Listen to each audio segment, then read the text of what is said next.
It has been 43 days, and President Joe Biden has not given a press conference.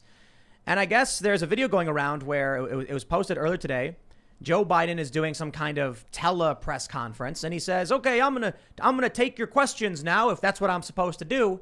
And then all of a sudden, the camera turns off, and then all of a sudden, the screen goes to an image that says, thanks for joining. And that was it. No questions allowed. And as we were talking about this, wondering, is this really the biggest news? I mean, just Joe Biden calling a lid like he normally does? We noticed something.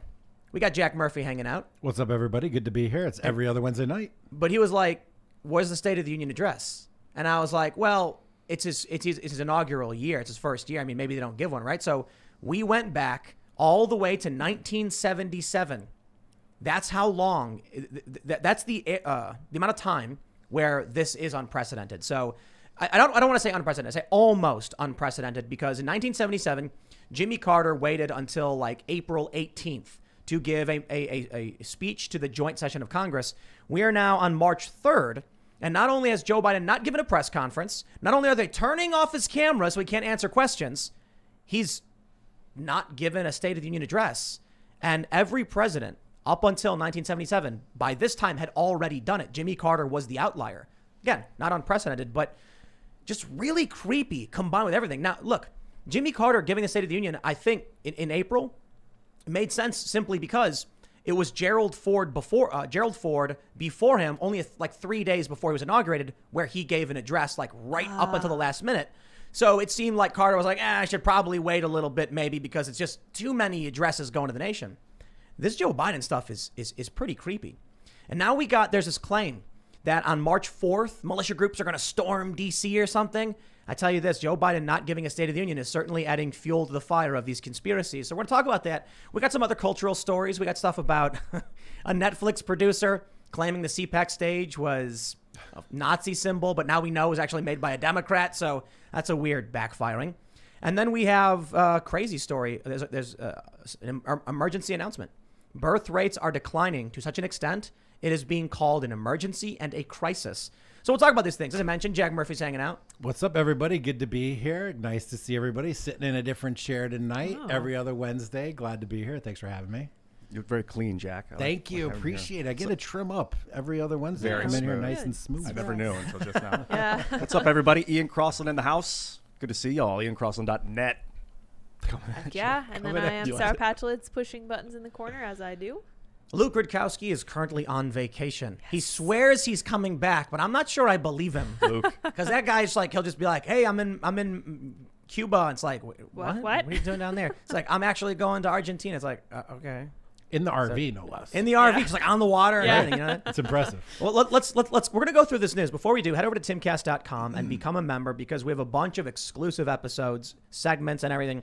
For those that aren't already members, it's not just 3 clips. Look, I can keep loading more and more. Look, we got a full hour talking about kangaroos with Sydney Watson. We have fun over there. We got James O'Keefe for over an hour just ragging on the media. We got full bonus episodes as well as just a ton of bonus segments. So become a member, because in the event that we get banned, which seems possible considering we're in this purge, this is where the content will live. And we're also building up a big network. We've got a new show coming. It's on crime, cults, mysteries, and the paranormal. That's going to be with Cassandra Fairbanks. And it's going to be like evergreen, not super newsy. But this is going to get crazy. Some of the people we're already talking to about coming on and talking about stuff, people are going to be like, how could you have that person in your house? And I'm like, yeah, that's probably a good point, but it's going to be awesome. So make sure that is all coming, and sign up there. But let's do this. The first thing I want to show you is a story from Fox News. Biden still hasn't held a press conference after 43 days in office. The subhead for the Fox News article says, quote, I think his people keep him away from the media because they're afraid he might trail off or have difficulty answering basic questions. Which brings me to this video clip from the first. Check this out. I'm going to play this for you. And I'm happy to take questions if that's what I'm supposed to do, Nance, whatever you want me to do.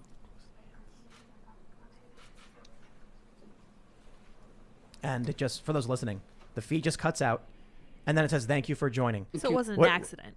There's no way it says President Biden participates in a virtual event with the House Democratic Caucus. It just turns off. That's it. So again, not only has Biden not called a press conference, like apparently his handlers aren't allowing him to do it. And I don't mean handler like some grand conspiracy where he's the Manchurian candidate or something. I mean literally like the people working with him are like, come on, Biden, it's time to go to bed. They put him in the wheelchair with the blanket on his lap and he goes, and they cart him away. And this is what we saw today. So it was this clip. Jack's like, you see this clip? Check this out. And then I think you asked about the State of the Union, right? Yeah. And then we just started digging, doing some real investigative journalism over here. Trying to figure out what's really going on. You know, if I got elected president and I had been vice president and I had been the one sitting in the chair up behind the president all those times, listening, applauding like a seal every time the president said standing up when you're supposed to. If I had my chance to finally be the guy giving the speech with the two people behind me, cheering me on and clapping me on and the whole nation watching and joint session of Congress, State of the Union address, I'm the president of the United States. I'd be trying to schedule that thing day after freaking inauguration. Let me pull up the dates. So we go back to 2017. The first question we asked was, okay, well, it's his first year in office. Do they give a State of the Union address like within a month of being inaugurated? Donald Trump, February 28th, 2017. Okay, that was his first public address. It was Donald Trump's speech to the joint session of Congress. All right, well, Trump did it. So then let's go back to Obama. 2009, Obama's speech to joint session of Congress, February 24th. All right, well, what about George W. Bush? So we tried searching Wikipedia. Sure enough, there's nothing listed. Why? Because Bush didn't call it a State of the Union, but on February 27th, he held an address to the joint session of Congress. All right, well, let's go back even further. We have Bill Clinton, President's address to the joint session, 1993 State of the Union, February 17th. William J. Clinton Presidential Library. All right. Then we've got February 9th, 1989, Bush Sr. We go back to the Reagan Library, February 18th, 1981. And then we stop here. President Carter, 1977, April 20th. But I believe the date is actually listed as April 18th in media. But we have here from the History, Art, and Archives, this is house.gov saying April 20th, 1977. That's how far back you have to go in order to find a time where a president has gone this long without giving a State of the Union or a speech to the joint session of Congress. So again, not unprecedented, just it's been a really long time. In my lifetime, and I'm old. Yeah. It's been in my lifetime, and I'm old, and it didn't happen, and it hasn't happened. Why not? Wouldn't you be excited to do it? Yeah, this is a different generation. It's a different time. He should be making YouTube videos, if not daily, weekly. Well, yes, that's of course. A social media strategy is something that they all should really be employing, and they're not. And Trump should have been doing that, and he didn't. However, come on. I mean, he kind of did, but it wasn't. I wouldn't call it a strategy. You know what I mean? Well, I wish, and guys in our circle have been calling for this. He should have been doing periscopes. He should have been doing live streams. He should have been letting people in on the inside and going direct. But anyway, another topic for conversation.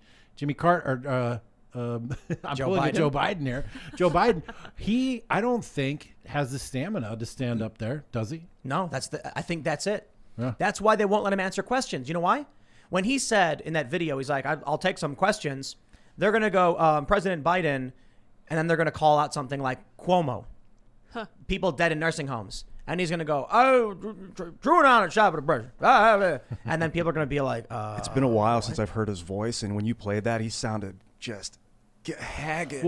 Who's Nancy? He asked. He's like, I'll take some questions if that's what you want me to do, Nancy. It was the House Democratic House Caucus. Democrat. Yeah, it was Pelosi. Nancy Pelosi. Yeah. If I'm supposed Yeah, to maybe do she that. was the one. She was like, no. Cut him off. Cut him off. Isn't she older than he is?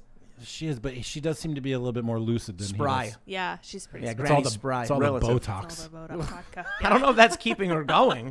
But pickling so I think Biden got an eye lift. Is that what that's called? Yeah. A facelift? probably he got a lot of work done. He did. And he's a really old guy. Well, imagine what, you saw what happened to Obama. You saw what happened to Bush and to Reagan, how the presidency ages people. Yeah, dude. It did not age Trump. I noticed that. Did not age Trump at all, as a matter of enjoyed fact. If anything, it de-aged him. But Biden, though, he may just disintegrate. Yeah. Did you see was it the Onion article, I think?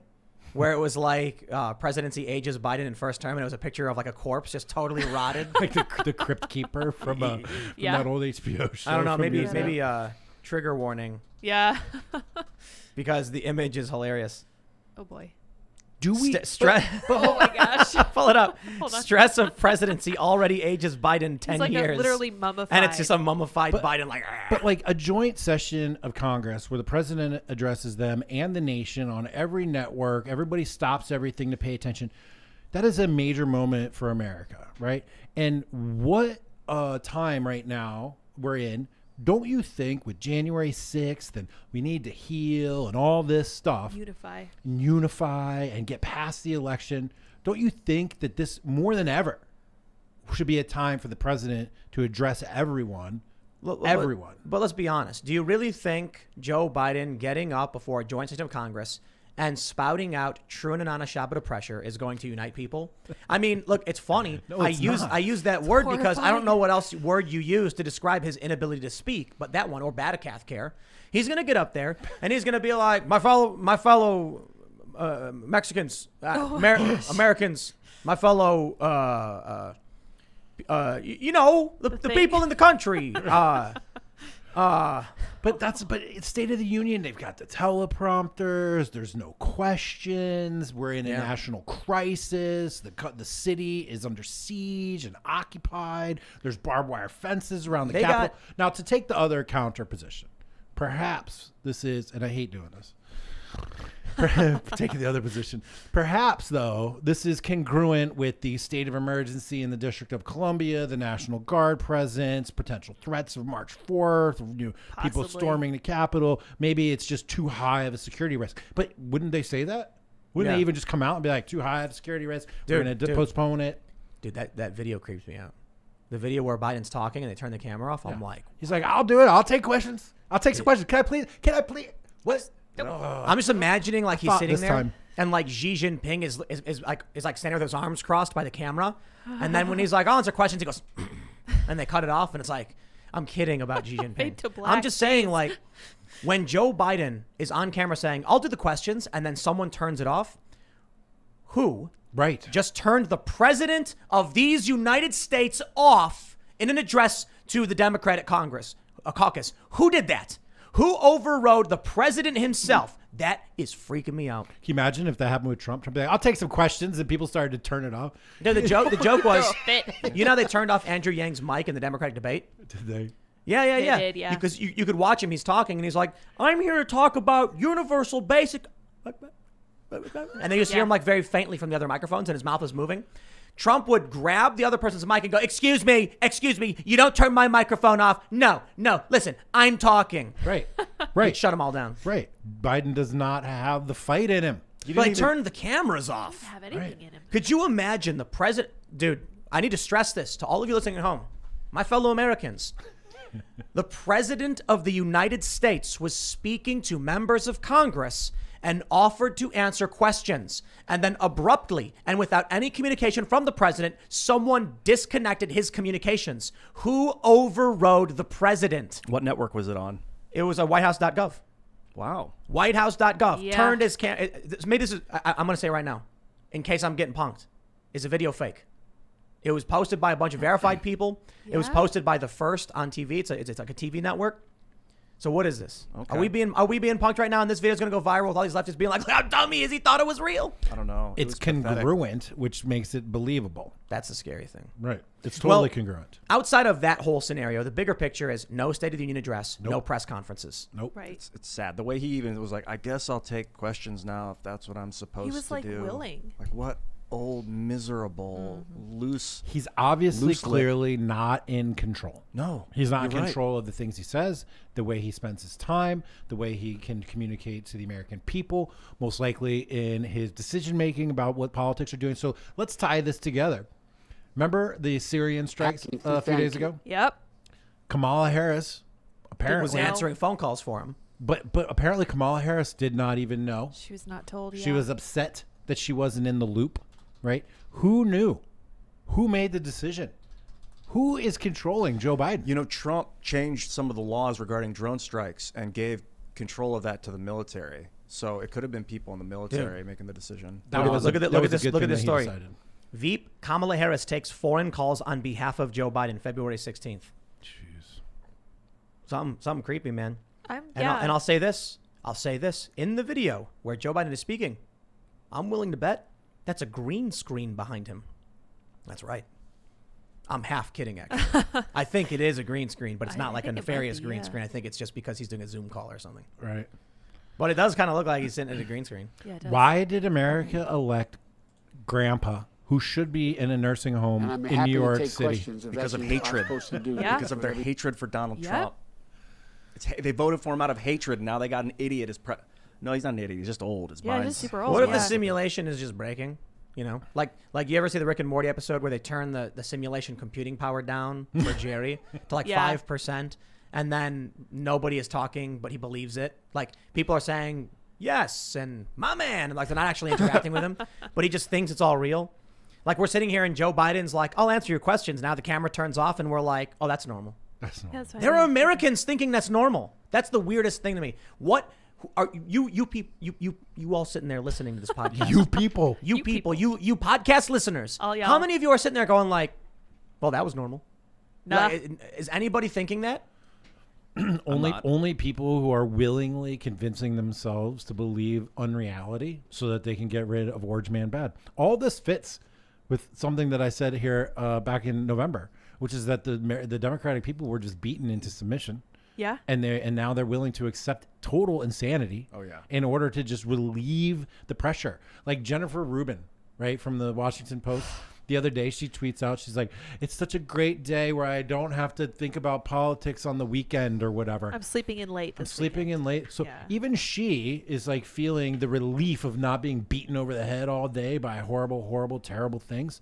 And it's like, man, what is that? This is What are you accepted doing to as me? this is the You new don't know what normal, that is? Jack. Yeah. You wear this thing and it protects you from COVID. It's like I don't It think has a vent on it. Yeah. Can you put it on with the headphones Did on you at the same see? time? I don't think so, but I'll show you. Did you see the people with the big green plastic boxes over Yeah. there? Not, don't That's say the new normal. Don't say people. Say Pod people. children. Animals. Oh yeah, yeah. Those yeah, are the children in school, my There we go. I friend. just saw 2 people in the woods with them on. No. So for people who are just listening and can't see, like what's happening? Ian is wearing this weird like you got to turn the, you got to turn it on, spacesuit. otherwise Space it's helmet. It's on now. You're gonna suffocate. fogging up. It's venting for me. Ian's wearing this big plastic space helmet dome thing that we have. It's going to protect me from COVID.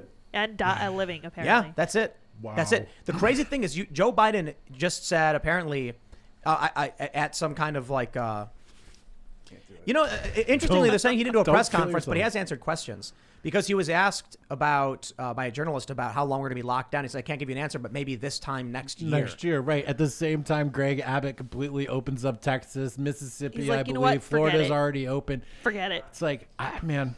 Well, let's go back to that point you were making about maybe there's a security issue, because we have this story from Bloomberg. Warnings of another Capitol attack raise tensions in Washington. Bloomberg's reporting that law enforcement warnings that a militia group may be plotting to attack the U.S. Capitol on Thursday raised tensions again in Washington and helped prompt the House to cancel plans to meet for votes. That could explain why Joe Biden has not given a State of the Union address, as you mentioned. Quote, "We have obtained intelligence that shows a possible plot to breach the Capitol by an identified militia group on Thursday, March 4th, the U.S. Capitol Police said in a statement Wednesday. We are taking the intelligence seriously. That alert followed a joint intelligence bulletin late Tuesday from the Homeland Security Department and the Federal Bureau of Investigation about extremists discussing carrying out attacks at the Capitol from March 4th to March 6th. Melissa Smyslova, a senior Homeland Security official, told 2 Senate committees about the threat on Wednesday. The police warning did not give specifics, citing sensitive nature of the information. Now, what's this all about? Why is a militia going to be storming in? Well, Bloomberg says, true Inauguration Day. Representative Michael McCall, a Texas Republican, told CNN on Wednesday that Trump has a responsibility to defuse the threat by telling his supporters to stand down. Quote, "This threat is credible," McCall said. "It's real. The March 4th timing coincides with the date linked to conspiracy theories about it being the true Inauguration Day. Presidents were sworn in on that date until the 20th Amendment to the Constitution shifted the ceremony to January 20th in 1933. The warnings also come after Capitol Police and federal law enforcement came under severe criticism for not acting faster on intelligence than that the Jan 6 protests could turn violent. The latest warnings caught many in Washington by surprise because they came a day after Acting Sergeant at Arms Timothy Blodgett told lawmakers that Capitol Police had no indication groups would travel to Washington to protest or commit acts of violence. Now, I'll tell you this. They're saying there's going to be 5,000 National Guards still there. They're keeping the fences and the razor wire. I said nothing was going to happen. That was I was saying it. I said I think nothing's going to happen. I think if people do show up, it's going to be a bunch of people waving little American flags. They're going to go home like conservatives do.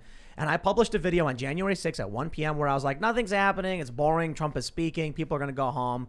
The session's happening. It's over, everybody.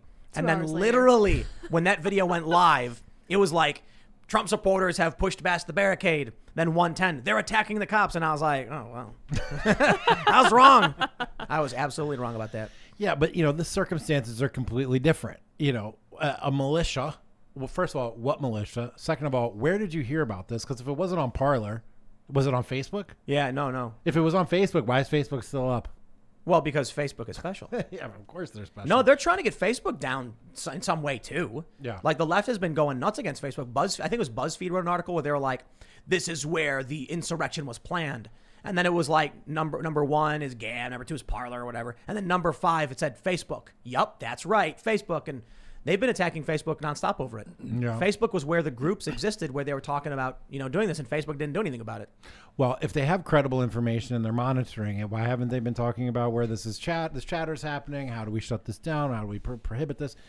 This is a completely different environment. There's literally thousands of armed troops, razor wire, unscalable fences, an impenetrable perimeter. No one is coming with small arms into the district. To do what? Right. It's to walk into a building and be like, by standing here, it's glue. That makes me, you can't arrest me. I'm the president now. That's not how a country works. No, and Biden, along that vein, Biden doesn't need to be in the Capitol to do a talk to Congress. That's a good point. To deliver. He could be. This is the thing. We need a creative person in that position. I think Andrew Yang would have been a great example of that. He was super creative, and you need to be working with the technology we have to explain and help people. And I mean, it's just so ridiculous. So no. Yeah, you're right. That negates the devil's advocate point you were making. I hated that. I hated doing it. Joe Biden could give a speech from space, from the moon, right? Yeah. On he wouldn't Periscope. survive orbit, but the launch, his body would just be. he could take his phone and hold it up and be like, "Hey, how's it going, America? Peace. Just like my Americans. Everything's good. See you then." People would like him so much better if he did that. Is this too. thing on? Is Yeah. it on? Nancy, is it on? You just use thumb a lot. Is it on? Yeah. Gotta get And one then of Jill those. Biden walks up and smacks him on the butt, like with Elizabeth Warren. Remember that? Dude, that was messed up. Do you remember that happened? No. Elizabeth Warren was trying to be like AOC, and it was the cringiest thing ever.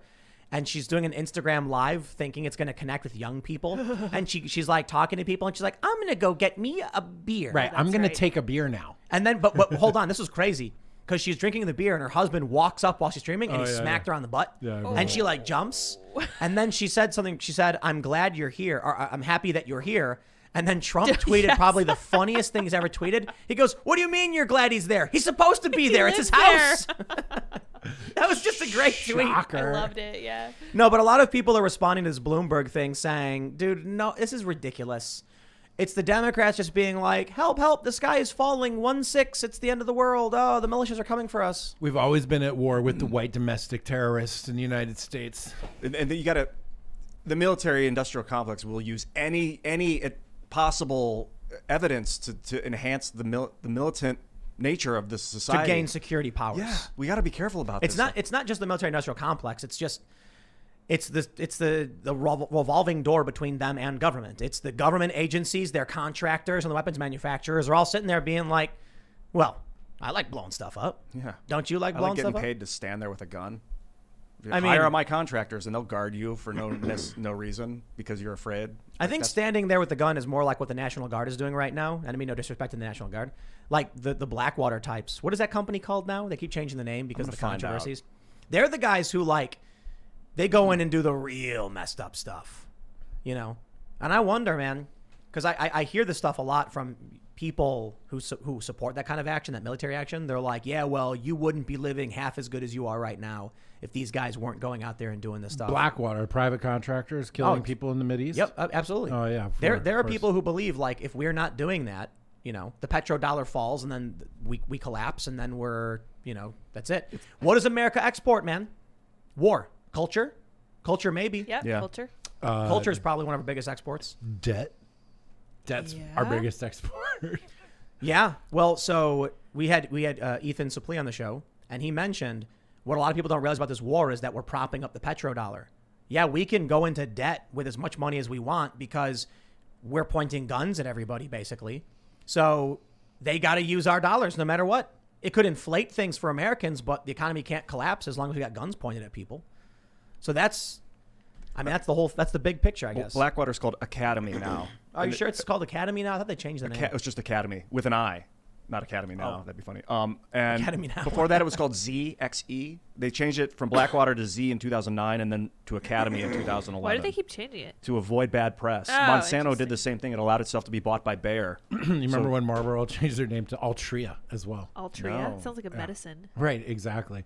I mean, I don't know who to believe. I don't know where to put my attention. I just want to know who is pulling the strings.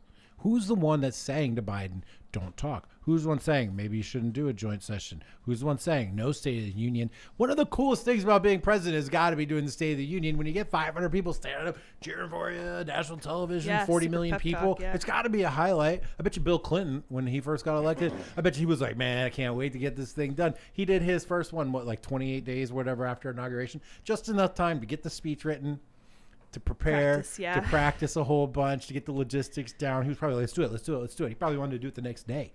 February 17th. February 17th, yeah. Less than a month later. Yep. Less than a month later. And Joe Biden now in this time of healing. When are you going to heal me, Joe? Yeah, come on, Joe. Come on, fat. Heal me. You know what I was thinking? What do you think the British Crown thought of the Founding Fathers? Dangerous far-right extremists? Yeah, exactly. terrorists. Yeah, Sovereign terrorists. citizen terrorists? Terrorism, yeah. And under what authority did the Founding Fathers have to actually declare independence? God. Yeah. Well, Literally God, yeah. Really none. Literally, it's like in the first, few sentences. well, no, actually, there were a series of elections held in each state. And then some of them were like ad hoc and like unofficial. And then they sent representatives to varying degrees. They were supported by the They state. were down at the pub and they're like, who's going to go to Philadelphia? Some of them were, party kind of started. crazy. Yeah. But then imagine this. Imagine if right now, check it out. That's awesome. What if there was a very large group? What does the Oath Keepers have? Like 40,000 or something like that? Oh, I don't know. What happens if just a bunch of armed groups in various states said, yeah, we were elected by our communities. We represent them. So we're voting for this. They better have a good document to back it up. That's one of the things the Founding Fathers had. They were really smart and good They had writers. they had a list of, was it 14 grievances they were upset about? Was it 14? And redresses. Yeah. Whatever that means. Gotta fix it. Yep. 18th century. And they were talk. also really wealthy, a lot of them. Like landowners. helps. It'd be That's like true, if yeah. Elon Musk came together with Jeff Bezos, with Mark Zuckerberg, with us, So obviously. was it our oligarchs at the time? No. They weren't the kings of industry. That's true. They were just well-off dudes for the most part. Right. It's not quite like Zuckerberg and Bezos. But there wasn't industry per se. Yeah, there was the East India Trading Company. Well, I the know, biggest but company to ever exist, I'm pretty sure. Right, but certainly. But this is pre-industrial revolution. This is pre-robber barons. This is pre-mass wealth of these are gentlemen farmers, right? Some lawyers, some army guys, right? Legislators. Yeah. And so it wasn't the same kind of power, I don't think. But I do remember studying the American Revolution recently, actually, and seeing the fusion between what was called the cosmopolitan folks, like the people that lived in the city that were all educated, the guys that went and lived in France and came back. They had to make an alliance with the religious Zionists who lived in the countryside. Right? Like there were people, and there still are here in the United States, who believe that this is New Zion, that this is a place to build. Oh yeah. This is a place to build Zion and have new kingdom of God here in the United States. And they were able to link up these networks. The cosmopolitan guys worried about the natural rights and the freedoms and this and that and the taxation and all that. They joined forces with the religious folks who believed that this was Zion, and that they were here to build a new promised land. And they got together because they all wanted their independence. So they had alignment. This was like an early example of a decentralized movement that had alignment, right? Because John Adams and Thomas Jefferson or whatever, they weren't Zionists, right? But they saw they had common alignment there, so they were like, all right, let's do it. And I've read sermons actually from like 1760 and 1770 from preachers in the countryside telling their people about this revolution that's coming because God wants it, because we're here to build New Zion, et cetera, et cetera. And it's just interesting to me, as we're talking about this, to see who were the characters. Like, what did they have? What did they hold? What kind of power did they have? And what was their motivations? What would be the analogy today? I don't know, man. I don't think it's Musk or Bezos. Yeah. I think about it a lot, that invoking God when I'm talking about this and the problems and the solutions, like, it gets people rallied. And it's kind of scary to use that because I feel like it's like not fair. It's kind of like playing the trump card, you know, and it's almost like I don't necessarily believe. I don't know if there's a God necessarily. I just don't know. But to say it, it works. There are people who will absolutely pretend to be acting on behalf of God because they know that people will be scared or people will be faithful, and they'll give power to these individuals who will exploit them. That's what I see when I see. I'll put it this way: the Republicans, I think, are, you know, Mitch McConnell looks at all these conservatives and goes, well, who else are you going to vote for? And the Democrats are like, well, I'll say literally anything to you to get you to vote for me because I know as soon as you do, you walk away. Now things are a little bit different, though, with social media. Seeing these memes come from the left and the right, making fun of Biden. The greatest meme ever made, in my opinion, right now. You see the one where it's big words. It's the red button and the blue button. Yeah. And it says vaporizing Syrians. The blue one says $2,000 checks. Yeah. Instead of the guy being sweating and confused which to press, it's Dr. Robotnik laughing maniacally as he reaches for the red button, and it says Joe Biden over it. Yep. It's perfect because not only does the meme work by itself, but it's also a meta meme in that by getting rid of the confused sweating guy and replacing him with an enthusiastic Robotnik reaching for the red button so assuredly, it's just masterpiece meme. But I want to point something about the Founding Fathers. The one thing they had, the biggest advantage, King was 3,000 miles away. Yep. What was he going to do about it? They were having these meetings, they're kicking their feet up. Now the regulars were going around and acting a fool. But for the most part, when the cat is away, the mice will play. That's a saying, right? Yeah. So the king wasn't coming to the colonies. And then I brought this up many times. They could write this letter being like, yo, king, we out. And they send it on a ship. 3 months later, the king gets it, and he's like, I'm going to write a strongly worded letter back to them. 3 months later, it makes it back, and it's been now 6 months since they declared independence, and they're acting as a sovereign nation at this point. So they're like, bro, that was 6 months ago. Where you been?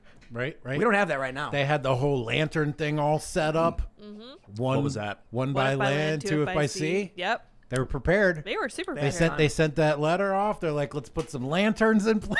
What were the lanterns for? Were they to signify if the British were coming by land or by sea? One if by land, I'm two if probably by sea. getting all my history wrong. No, you're right. My girlfriend's at home right now watching this, being like, your history's not right. Sorry, babe. They basically had straight. like the beacons set up. They're like, when you see the regulars, light the beacons. And then, they put the little lanterns. And And they also, in addition to having the distance and the time buffer, they had the French, which were like this giant monarch nation that was willing to go to war for them, basically, to destroy England. Yeah, well, kind of. Disrupt They were England. basically like, we're at war with England, so we're not really helping you so much as you're helping us. Yeah, you know what I symbiotic. mean? And man, they would have had no chance without the French. The French basically bankrupted their economy. Yep. And in order Yeah, for and then it caused the French Revolution, and then Yeah, that guy that's executed all those other guys. Yeah, Woo! I real bet there were a scary. bunch of nobles in France who were like, I regret that decision. Hey, I don't. I'm glad they did I'm it, glad. but yeah, they destroyed their economy, and then everybody started starving, and French They Revolution. had other There you go. issues, okay. And then we got Louisiana. Yeah, there you go. And then we Huge chunk. The Louisiana Napoleon. Purchase. He sold yeah. it to us, right? Yeah. So what, like 25 years later? Less. Wow. Yeah. Yeah. Not That's just right. Louisiana, mind you. Huge. Like the whole central third of the country. Yeah. Yeah. And then I think there was that big Like, swath of oops. Mexico. And then, we had the California territory, and then Texas declared independence, and then Texas signed a treaty joining the United States. I was reading something about how Texas could have been 5 different states. It was 5 different nations within the Texas Republic. Really? Yeah. Right. So I didn't know that. and I think this is recently an anniversary maybe of their independence from Mexico. Yeah, yesterday. Yeah. Yesterday. So I looked at the document. Right. They were really good with the documents back then. And they're still good. Well, I guess we're even better with the documents Paperwork these days. now. But it made me think Texas folks, Mexicans, they're people of color. People from Texas are people of color. They're actually immigrants to the United States. When are we going to start treating Texas with the dignity and respect that we need and demand to give our immigrant folks here in the United States, and refer to them as POC, and give them all the opportunities and all the affirmative action and all the benefits and honors of a regime designed around benefiting POCs and immigrants and people new to the country? When are the Texas Republic folks going to get their dues? Well, let's talk about Texas. All right. For most of you may have heard, Texas, Greg Abbott comes right out and he's like, yo, we done. Yo. No more COVID lockdown. What's that look on your face? It's like, hell yeah, man. I'm into it. Let's do it. Good. I'm ready to go. And what did Joe Biden say? He called them the Neanderthals. Joe Biden, Neanderthal thinking. Biden calls Abbott's decision to open Texas lift mask order big mistake. You know why Joe Biden won't do anything about it? The risk of secession is real. It's real. It is. It's not my opinion. That is the opinion of Casey Michael. Writing for NBC, pro-Trump Republican secession rhetoric in Texas and elsewhere is more than a punchline. This kind of seditious rhetoric would spell disaster for the supposedly United States of America. In this article, yes, dude goes in. I mean, look, Let's go. I actually agree with them when they say that the risk of secession is legit. Now, they mention that there have been many instances where Republicans are like, we will secede from the Union if, Obama gets elected. This time's different. And so we talked about, there's 5 counties in Oregon. Have you heard this? What, the whole Greater Idaho thing? Greater Idaho. Yes. And then you got like 9 or whatever counties in Northern California to make the state of Jefferson. Some of those might actually join Greater Idaho. Then you got Weld County. And what's the other one? I think that's it. These are counties. And there's that are a handful of counties in Virginia that have been welcomed into the state of West Virginia as well. Really? Yeah. Yep. But you can't do that. Like Why not? Well, there needs to be federal approval. No, why? Well, at least according to the documents, the laws, you can't redraw state borders without federal approval. That's a really good point, Jack, and you are correct. You need the approval of your sovereign leader and your legal system before you're allowed to declare independence. Just like in 1776 when the founding fathers. I have a feeling you're mocking me. They sent a petition. They sent a petition to Parliament, and Parliament said, "Good sir, the Americans have requested independence." Okay, well, why? look. We agree. Stamp. Sent it back to them. That's how that worked. Like anybody that's ever gone through a legal process knows, you have to start off with a nice letter, then you have to come with a nasty letter, then you have to come with a demand letter, then you have to demand mediation, arbitration, then finally you're like, on guard. Yes. That's true, though. The founding fathers didn't immediately just say, "Yo, we out." They were like, they "Good respected King, process. sir, They we have a presented list their of issues, we have a list of grievances," and then they kept kicking back Yep. for like 20 years. They Yeah. were like, "Yo, dude, this is a problem for us," and the king was like, "I don't care." So now what we're seeing is, I was looking at these counties that want to secede. Joe Biden calls Texas Neanderthal. That's very racist, by the way. Subhuman. That's Neanderthals Yeah. were people, and that is an extremely racist thing to say. Yeah, specious. it's true. That's a good point. It's terrible. That's really, Well, really but listen, bigoted listen. of him to say that. Joe Biden won't do anything because the risk is real. So, he said, Joe Biden said, we're going to be locked down. No normal until this time next year, right? Texas said, doors open. Right, the same Do day. something Basically about it. the same day. Yeah, It was- Right. it was And right on the heels. you know why nothing will happen? Texas is going to be fine. They can do whatever they want. What do you think would happen if Joe Biden said, I hereby order a mandate that Texas lock back down? What would happen? What do you think would happen? That would be the final straw. Would the federal government send in DHS or National Guard to enforce this lockdown? No, they wouldn't. You know why? They don't have enough people. They don't. If the people in Texas are told by the governor, you open your business, they will. If Joe Biden tries sending people into Texas to shut down their businesses down, the police in Texas will stop them. That would be civil We've already war. seen, what was it like in Ohio, where they said, like, we'll arrest ATF members for violating our gun laws. If you try and confiscate a weapon from somebody in violation of our law, we'll arrest you. If the federal government tries to overexert its authority, I mean, it may have the authority. I under the Constitution. welcome that, actually. You I think welcome that. Yeah, well, no, as a necessary mistake on the path to continued decentralization.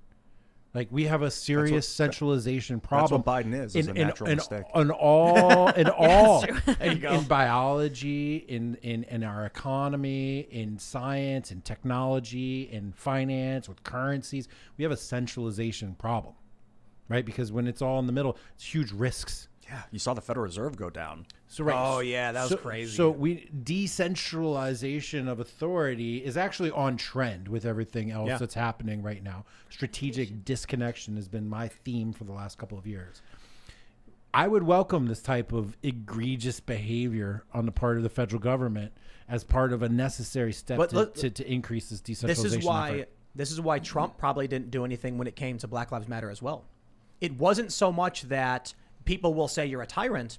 It was that you had riots all over the country, nowhere near enough federal law enforcement to actually stop it. Now, that's not entirely correct. It's correct that it would have taken a substantial amount of federal force to stop them, and it may have backfired. And then the resulting backlash could have overwhelmed National Guard but it was also consistent with Trump's response to COVID as well. Yeah, leave it up to the states. Leave it up to the states. But so in this regard, you have a very bold move by Mississippi and by Texas. But Texas is legit like, we're opening back up. Well, Florida's already been open. So let's be real. Joe Biden's not going to do anything because Joe Biden doesn't really care. When Joe Biden comes out, this is the crazy thing. He's only the leader of the blue states. This is the point that people need to realize that is the scariest point of all. Florida already is open. Many states never locked down. Texas is reopening, defying Joe Biden. Joe Biden has no confidence in red states. The red states have no confidence in Joe Biden. But the blue states are like, whatever you say, Biden. It's true. So Biden comes out as the president of the United States, says, we got to stay locked down. Don't be stupid. And the red states are like, no. Make me. Yeah. Yeah. So think about who is he actually in charge of? Not the red states. They don't seem to care. Ron DeSantis is ragging on the guy. He's doing whatever he wants. And then what did Biden say? Craziest story we've seen in a long time. Biden threatened travel restrictions into Florida because of what Ron DeSantis was doing. And Ron DeSantis was like, bring it. So this is not the president of the United States. He's the president of the blue states. He is. And I know legally and all that stuff, he was inaugurated. The problem I'm talking about is the division between the tribes in this country. South Dakota, we're not locking down. Florida, we're not locking down. Texas, Mississippi. Now I think Louisiana is easing restrictions. They're basically looking at Biden and saying, no. Imagine, maybe this is why they haven't done the State of the Union. Ladies and gentlemen, I'm here to tell you that the State of the Union is weak, pathetic, disgusting. No union. There's actually no union. And I'm here and I'm just leading however many, it was like whatever, few handfuls, the states, the electoral states that he got elected. That's it. I'm not the president for everybody else. That would have to be. That's like the reality. Well, in the article before about the militia attack, there's the FBI Director Chris Wray says domestic extremists pose the greatest threat to the U.S. or whatever, right? He's not wrong from his perspective. He's the establishment perspective. He views the intelligence agencies, the security state, and the corporate politicians as the legitimate United States government. And Donald Trump is not that. He was a usurper. He was an invader. He was an outsider. So they were like, this guy is taking over our legitimate system. He's a threat. Now think about these people. These people who are supposedly threatening the U.S., they're not foreigners. They're not swearing allegiance to anything other than the Constitution. These are American citizens at odds with the existing establishment. You got yourselves a problem. The existing establishment is an occupying force that does not believe in the Constitution of the United States. And the people here in the United States that do believe in the Constitution and do believe in the vision of the founders, when I say insurrectionists, I mean that in the context of there is a dominant occupying force that has captured all of our institutions, captured all of the universities, the government, everything. And they do not adhere to or believe in the Constitution of the United States or in freedom of liberty or in individual accountability or any of the things that we were founded on. Therefore, they are an occupying foreign force, and people that believe in the Constitution are actually insurgents because we do want to expel this occupying force. This is the white pill moment. That means like the optimism. It's the good news. It's the hope. Uplifting, yeah. Bring it. No black pilling here. The hope is in front of us. Joe Biden has lost control. He can't even answer questions without someone turning his camera off. The establishment is in free fall. The Democrats and Republicans, the establishment politicians, are flailing wildly in panic. Turning the president's camera off? Wow, they are scared. Abandoning tradition of addressing the Congress and addressing the people after you've been elected president. With each other. And what do you think? And then when he tries to come out saying we got to stay locked down, and all the states are just breaking away and saying F no, you, dude. F you, dude. And what do you think happens if Joe Biden goes, my fellow Americans, we must ban firearms? What do you think Texas is going to say? Yeah. They're going to start Yosemite Samming. Yeah. Very irresponsible, by the way. Once Don't do that. the economy Yosemite crashes, Sam, he was a white, red bearded cowboy. I'm just kidding, but why did Yosemite Sam have a little kind of had a beard like you, Jack. accent? What do you there? mean? I'm just kidding. He had a white Southern accent. Can't we? No, you just now. Cancel "Yeehaw!" Yosemite. Anyway, move Well, on. when I say when the economy crashes, because everyone. as if you study history, you see it's a cyclical Yeah. crash and rebuild and crash. That Wait. Didn't it just crash this year, bro? 2008, it looked Yeah. it's crashing. We're in a crash right now, Yeah, we're basically. free If you fall. look at the numbers, You don't need to look at the numbers. Yeah. Like just look at the people who don't have jobs. and the crashes can take years sometimes. You know what's Yes. you know what's funny? You know what's funny? There's like every decade there's a crash. Like something happens. We had the mortgage-backed security crisis, and all of a sudden it was like, the market's on fire. Trump's economy was so good. The only thing that caused the crash was when governments were like, turn the economy off. That's exactly And right. they turned the key and just stopped it. That's exactly That's right. what That was the caused only the- way they could stop it. That was the only way they could stop Straight it. up. The Once- best economy ever, with also the greatest quarter of growth in American history. Yeah. It's like 30-some%. I can't tell you how many times I talked to somebody. I had a contractor working. This was back at the other studio, and he was like, 2019 was the greatest year of my life. I've never made that much money before. Yeah. And I've told this story before. I was buying furniture for the studio setup. So this is beginning of 2020. The lady who was selling furniture, I was like, we got to do a big order. We need tables, we need chairs, we need desks, we need everything. We're building out this whole thing. It was a very expensive order, and she was laughing. And then I was like, good day for you, huh? And she goes, it's been a good year. And I was like, yeah, how was last year? Last year was good for you? And she goes, I've never made more money in my life. She said, last year was my biggest year ever selling furniture. And she was just laughing, having a good time.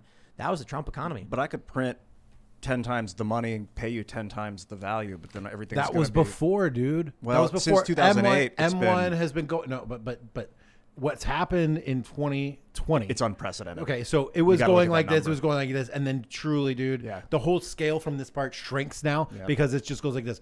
Oh, so my point is it seems like we're headed towards a crash. That's like the last semblance of unity in the United States. Obviously, we have our lockdown issues and states by states, state rights. But when that's gone, this money thing, the crypto people are going to come up and basically take control Bro. of the country. It's And gonna- we need to document. it's We gonna- have the Constitution. Digital Bill of Rights.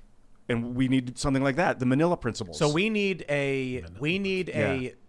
a digital constitutional convention that, and I mean this in no way challenging any of the authority of the U.S., just basically getting people from various industries and various regions to write down what they think matters most to the people where they live and who they represent so that we can draft. We should start with like 30 principles of what the internet is supposed to grant to people as an economy, as a communication hub, as entertainment.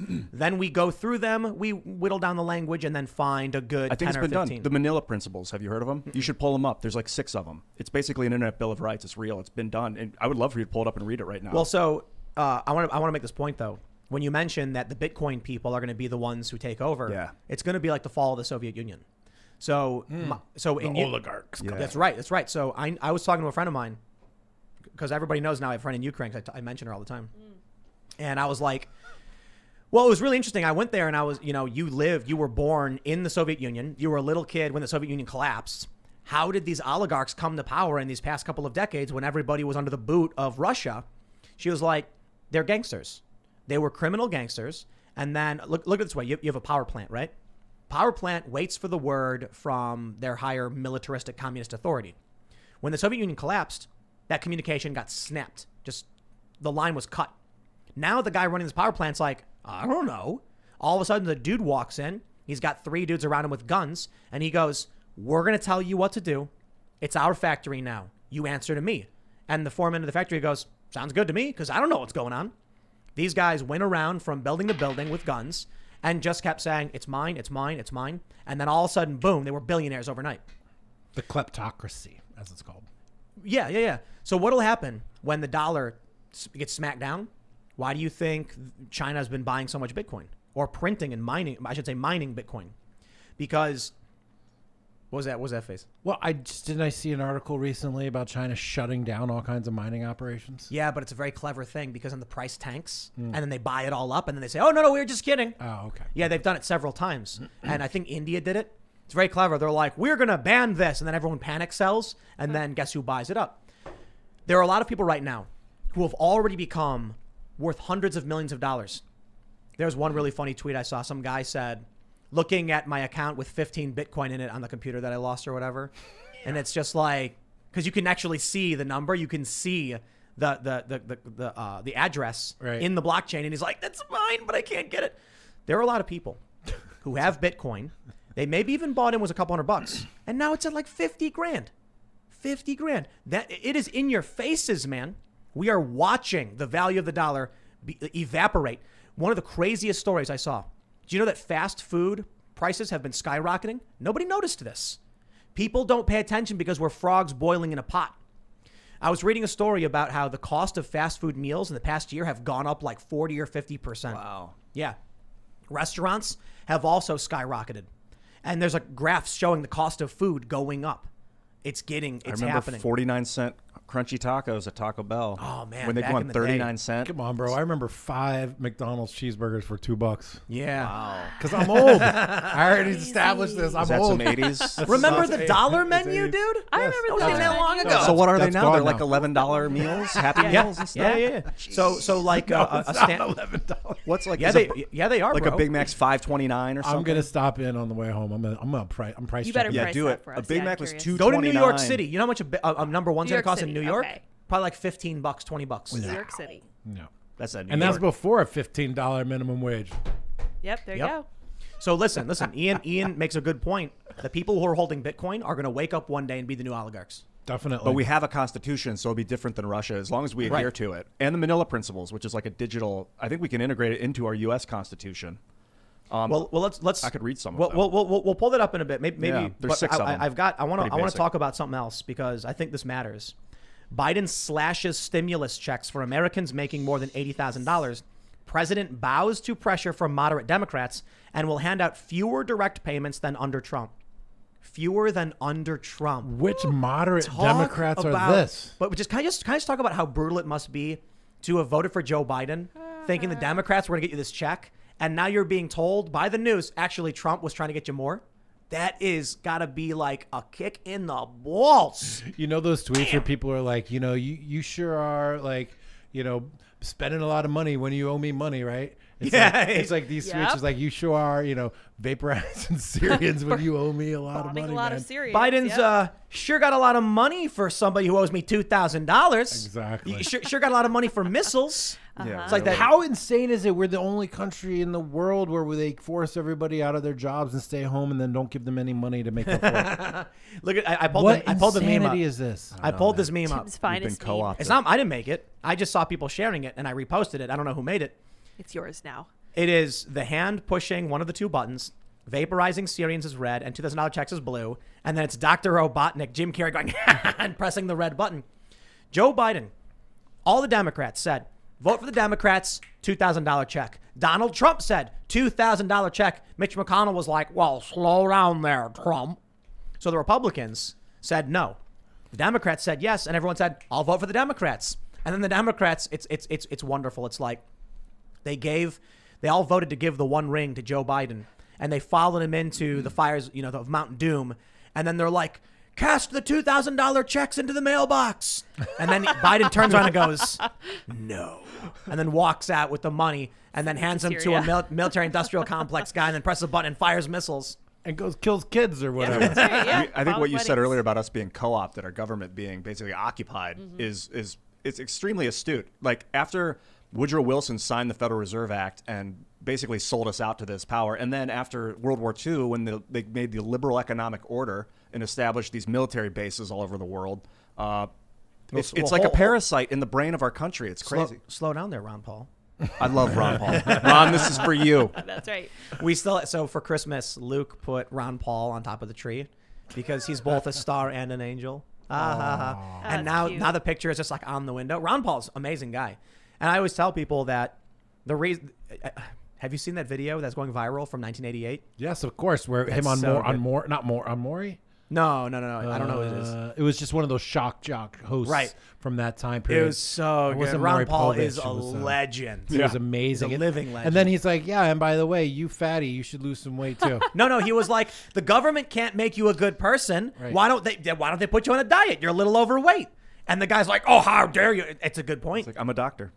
He isn't. And Yeah, he's a doctor. And he was probably right. Yeah. Oh, The he was government can't indeed. make you be a good person. So I'm thinking about this parasite in the brain of our country and how you remove a parasite without it killing the host, because this You drink parasite this will, blue goo, like this blue. right. Drink. You can't yank it out because it will kill the host. You Yeah. can't. You can try and kill it, but if it knows you're trying to kill it, it will kill the host likely. Not so you need to necessarily. subvert it.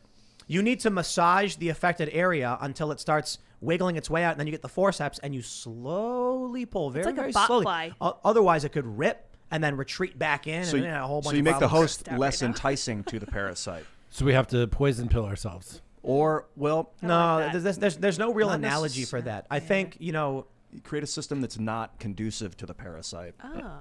I don't think that's a good analogy because it's one planet. It would be like if there was one host and literally no other hosts. I think the U.S. is the host, the U.S. government. I think the whole planet is basically got a bunch of powerful interests that collude with each other for a variety of reasons. You're right. The And British it's- government and too. Yeah, it's not like, it's funny how people are like, you're a conspiracy theorist. It's not a conspiracy to think there's international businesses that do deals with each other. No, That the happens every arms single dealers, day. yeah. Right. And so you've got Trump being like, he comes out into by the White House with a helicopter or whatever, and the press asks him like, what's going on? He goes, we're going to be selling a ton of weapons to Saudi Arabia. It's great. We're going to make tons of money. It's great for the economy. And it's like, it's right there in your face. He's saying it. I love that, by the way. It was one of the greatest moments of Trump's presidency.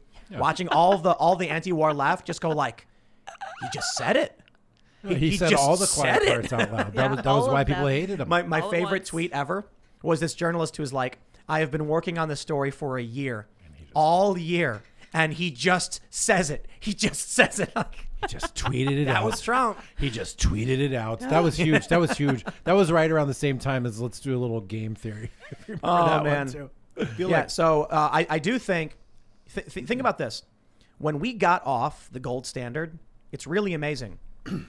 Once the banking institutions, I think it's silly to say the banks are in charge or the Fed. There's clearly just people in power and wealthy interests who just use these machines in these systems to maintain control.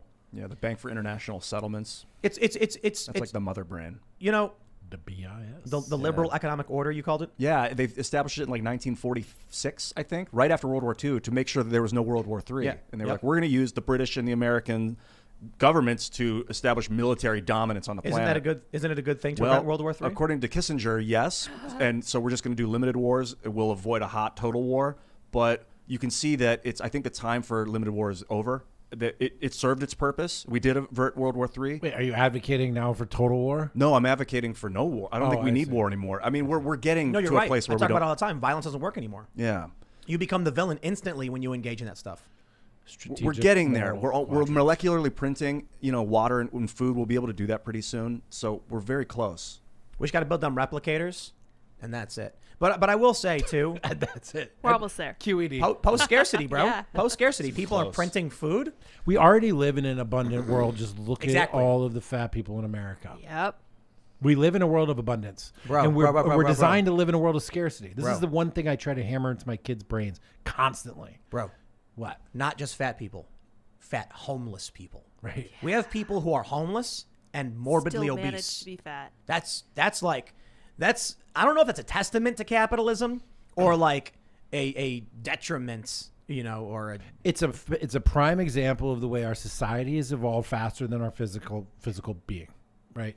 We are creatures of worlds of scarcity. Yep. Now living in a world of abundance, and we just don't know how to operate. Right. We don't know how to operate. Ironically, think about this: a man with chiseled 8-pack. Like you. Yeah, not right now, but by summertime, I promise. get that beach bod. That's a sign of status to appear as though you're emaciated. Yeah. Like, Yeah. what is that? Yes. That's the world turned upside But down on its these head. these guys who do the like the photo shoots of the super muscles and everything, they dehydrate themselves. Oh yeah, of course. You have to drop a lot of the water so that the muscles come through the skin better. Yeah, and there was top-down lighting is always really Seems good. healthy. too. Yeah.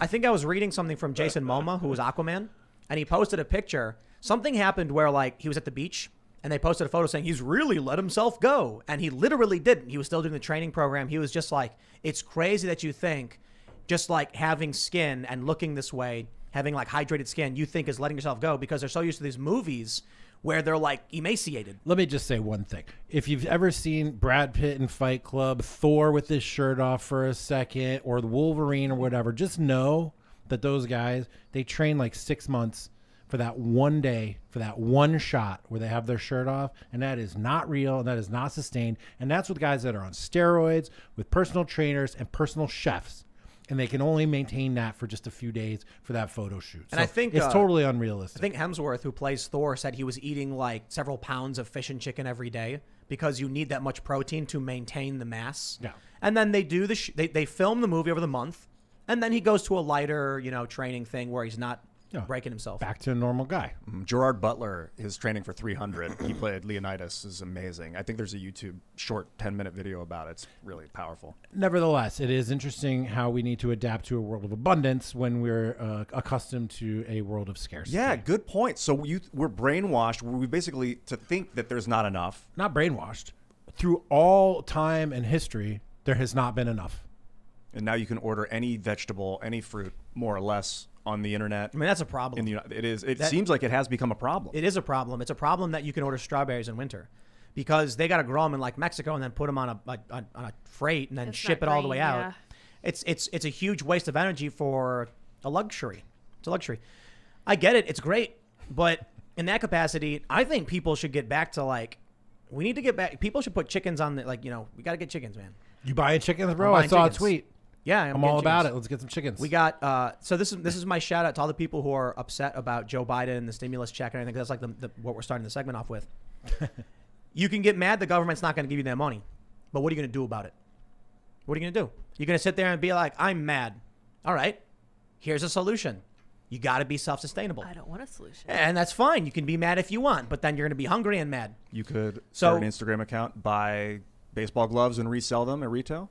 Yeah, or shoes. It works. Or you know what I see signs for all over the place is people have chickens and they sell the eggs. Yeah. They collect them all, and then after a certain amount of time they eat them if they're too old, but then the fresher ones they always have available for sale. 300 eggs per year per hen. Get on it. 300 eggs. Yeah, per year per hen. If you do it right though. I learned that by watching Homestead Rescue, one of my favorite shows on television. Oh, cool. But so this is an important point though.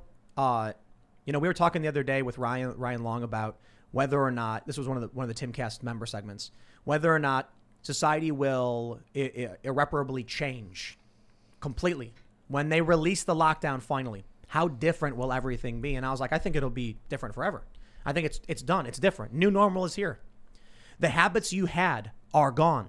Regular people, yeah, absolutely. I mean, I hear what you're saying, but like, I'm thinking about this summer and lockdowns being released, and all I can think about is getting my ass back down to Miami and going to a pool party and drinking and dancing to house music and being around beautiful people. And that's exactly what I did 2 years ago. I didn't say that wouldn't happen. I know, but like those saying, are my normal habits. Right. So people who used to go to the movies and haven't gone to the movies in over a year might go to a movie, but now HBO Max is publishing movies at the exact same time. Are they really? Yep. So when the movie comes out now, it's on streaming services already. And guess what? Friends have already formed movie night groups where they're like, hey, it's Friday, let's do movie night. Now a movie comes out and they're like, oh, we can go see movie night. Let's do movie night. Let's watch the new movie. They don't go to the theater anymore. Habits are being changed completely. So here's what I say. You can't count on the government, man. You can cross your fingers and hope it'll be there for you, but that's not a guarantee. What people don't seem to understand on the left, I don't care if you call it government. I don't care if you call it a nonprofit. I don't care if you call it a corporation. It is an organization. That's it. And really, really big ones tend to suck. Comcast, everybody complains about Comcast. True. It's a monopoly in my area. They don't answer their phones. Great. So why do you think the government being in control of something is going to change that? It's the same thing. What's the difference? Let me ask you this question. You know what the only real difference, in my opinion, between, let's say you live in an area where you have Comcast and then you have, government, provided service of some sort. Like you can only get your electricity or waste management is a government program. What's the difference? You pay a subscription fee, you get the service. You can complain. Here's the thing about government I like better. You have rights. If you have a problem with government, you can escalate it to the authorities. Mm-hmm. These private corporations like Facebook or Comcast can do whatever. What are you going to do? I'm suing them because they won't give me internet. You can try. Maybe there's a reason they might give you the internet, or they'll just be like, sorry, too bad, go home. And you can vote the government people out of power if they do a poor job. So there's that incentive. So what I'm saying is I think a monopoly, a private monopoly is worse than a public monopoly. But you need to understand the difference is very, very slim. If you say the government should run this entire system right here, you're basically saying, I want a massive I want Comcast taking care of my healthcare. I don't know about all that. But I'm actually in favor of a base level coverage with private hospitals and private insurance. So there's still some kind of like universal care. I've often talked about this. Maybe what we really need is that the government acts as a referee or provides vouchers, and that's it. There's no government run healthcare. There's no government run schools. It's vouchers. We all pay into taxes. Then the government says we make sure people don't go below a certain threshold. People who are wealthier are going to naturally pay more because 10% of a million is way more than 10% of 100. And that means poor people will get access by voucher to these programs. But does that mean that taxpayers have to pay for the vouchers? And yes. So that's still lining the pockets of these exorbitant prices of these private medical industry. But now you've got competition. You simplify the system. I'm not saying it's a perfect idea. I'm saying it might be a way. It might be a good solution, right? Because we've talked to who's the I'm forgetting the guy's name. The DeAngelis, Corey DeAngelis. Oh, yeah. Corey, a private school choice guy. Yeah, he's a great guy. But we've also talked about police choice, fire department choice, every kind of hospital choice. I mean, it makes a lot of sense. What if you got vouchers for specific services and then you had to choose who delivered those services? You'd have market competition with a public guarantee. Or we could just stop taxing everybody so much, let you have your money, and then go make your own decisions. Right. The problem with that is there are people who I don't like the idea. Look, I'm a bit lefty in that regard. I don't like the idea that somebody works at McDonald's full time, 80 hours a week, maybe double time, and they can't go to the doctor. So what happens is then you have extremely wealthy people. You want to argue flat tax or progressive tax? Fine. The simple answer is if some dude makes $1 million and pays 10%, he's paying more than someone who makes $1,000 and is paying 10%. He's paying more into taxes.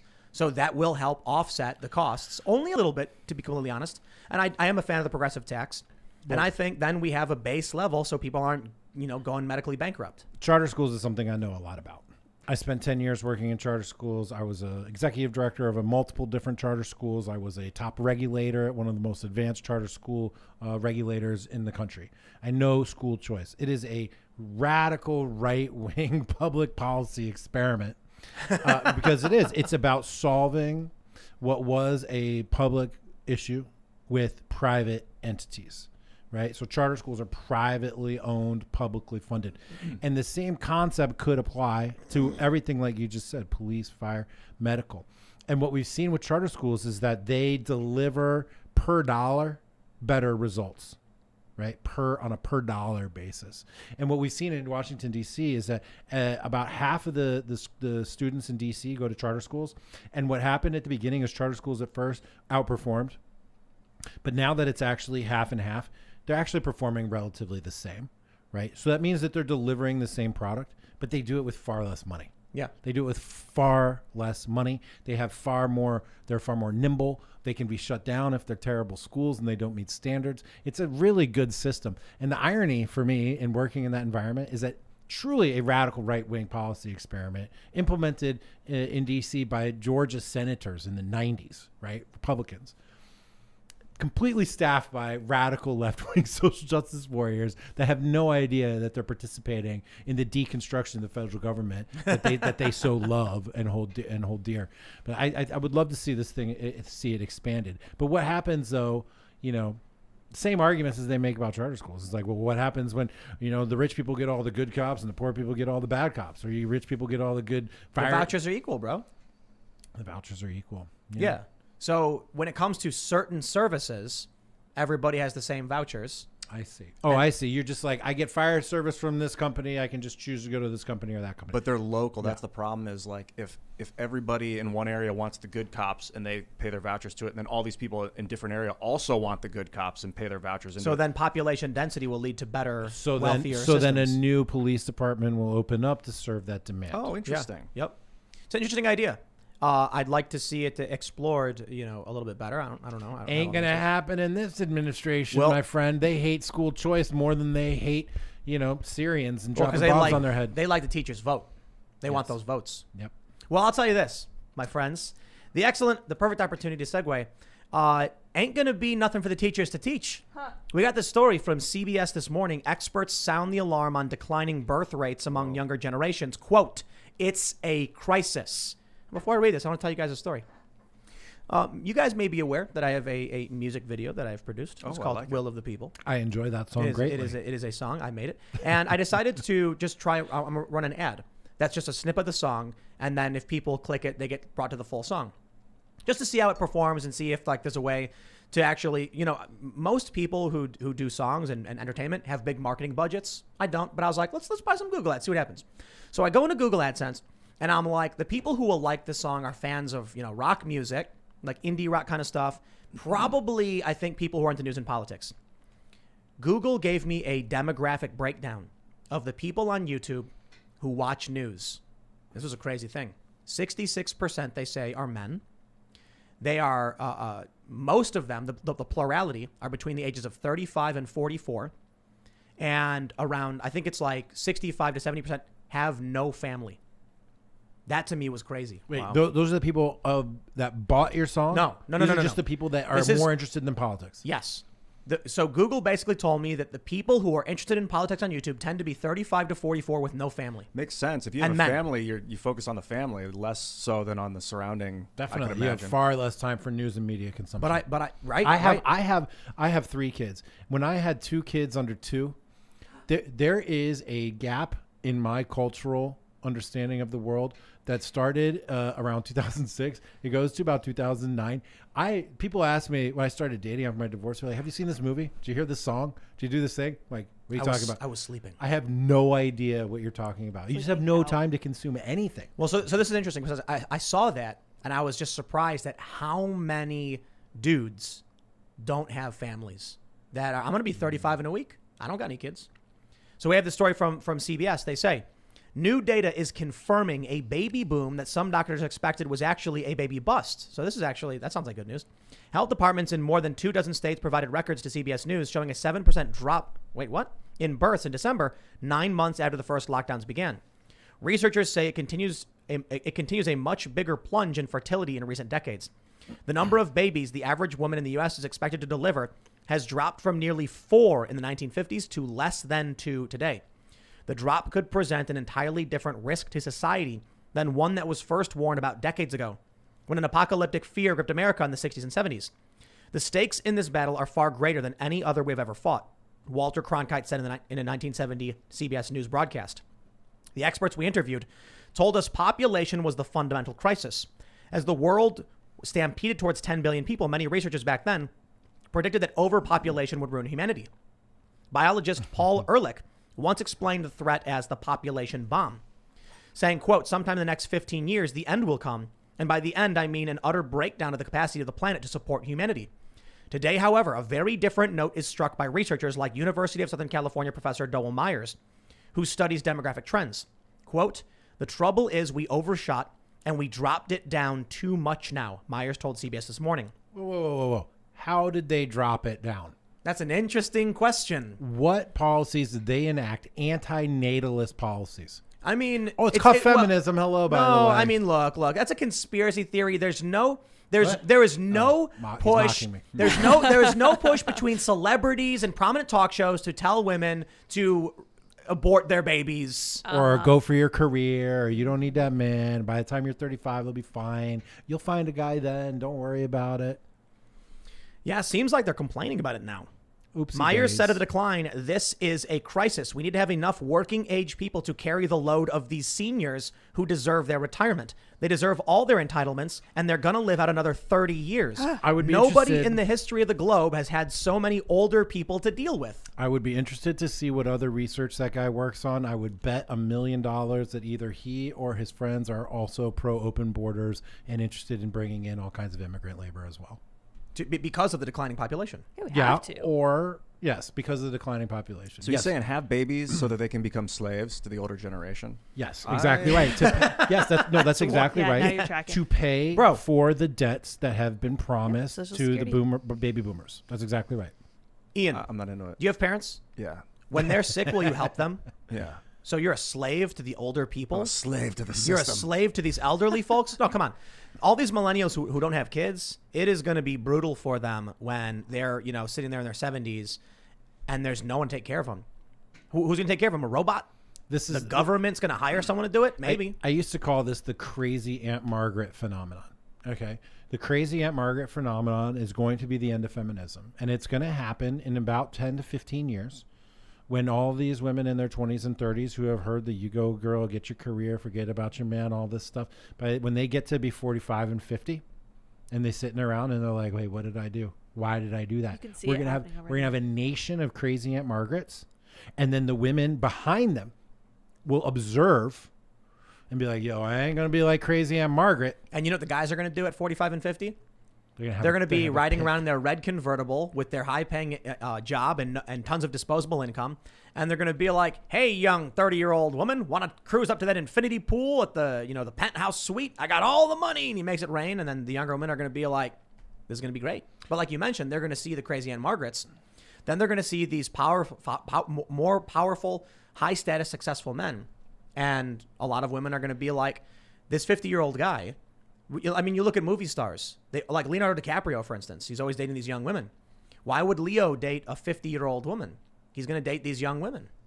I'm not saying it's good or bad. I'm just saying that's what they do. The burgeoning crypto class of men. Come on, let's face it. It's mostly men who dabbled in crypto in 2011 and 12, maybe bought 1,000 of them at $80, whatever. Those are the guys that are going to be running harems in 15 years, because eventually all the women between the ages of 18 and 50 are going to be competing for like the same group of men. It's disaster is coming in this perspective. Disaster. I used to hear these numbers like overpopulation. I mean, I was brainwashed with that growing up. I thought for sure we're overpopulated. I mean, there's no rush to have 4 kids anymore. It was in the same article, the same Time magazine that had the Great Freeze, that new Ice Age articles in it. Yeah. But now I'm thinking, if you have a kid that you can teach, that might be the kid that solves the problem and can reorganize Earth to host 80 billion people easily. Did your parents think that you would be having these conversations on a show about like computer code and the Federal Reserve? If they didn't have a kid who was Ian Crossland, the conversation wouldn't happen on the show. That's a good point. If you raise your kids right, they can be the savior. It's not incentive to have. Well, I don't know. Maybe it is an incentive to have a kid. Sometimes your kids turn out to be, crackheads. That's Always not always possible. so. Sometimes crackheads are cool. I'm trying to think back to that statement that this guy made in an article, which is very disturbing. What was it? We were too successful. Mm-hmm. We did it like the efforts that we too far. We went too far. We with went it. too far in disincentivizing fertility. That's a terrifying statement, Like a actually. supervillain.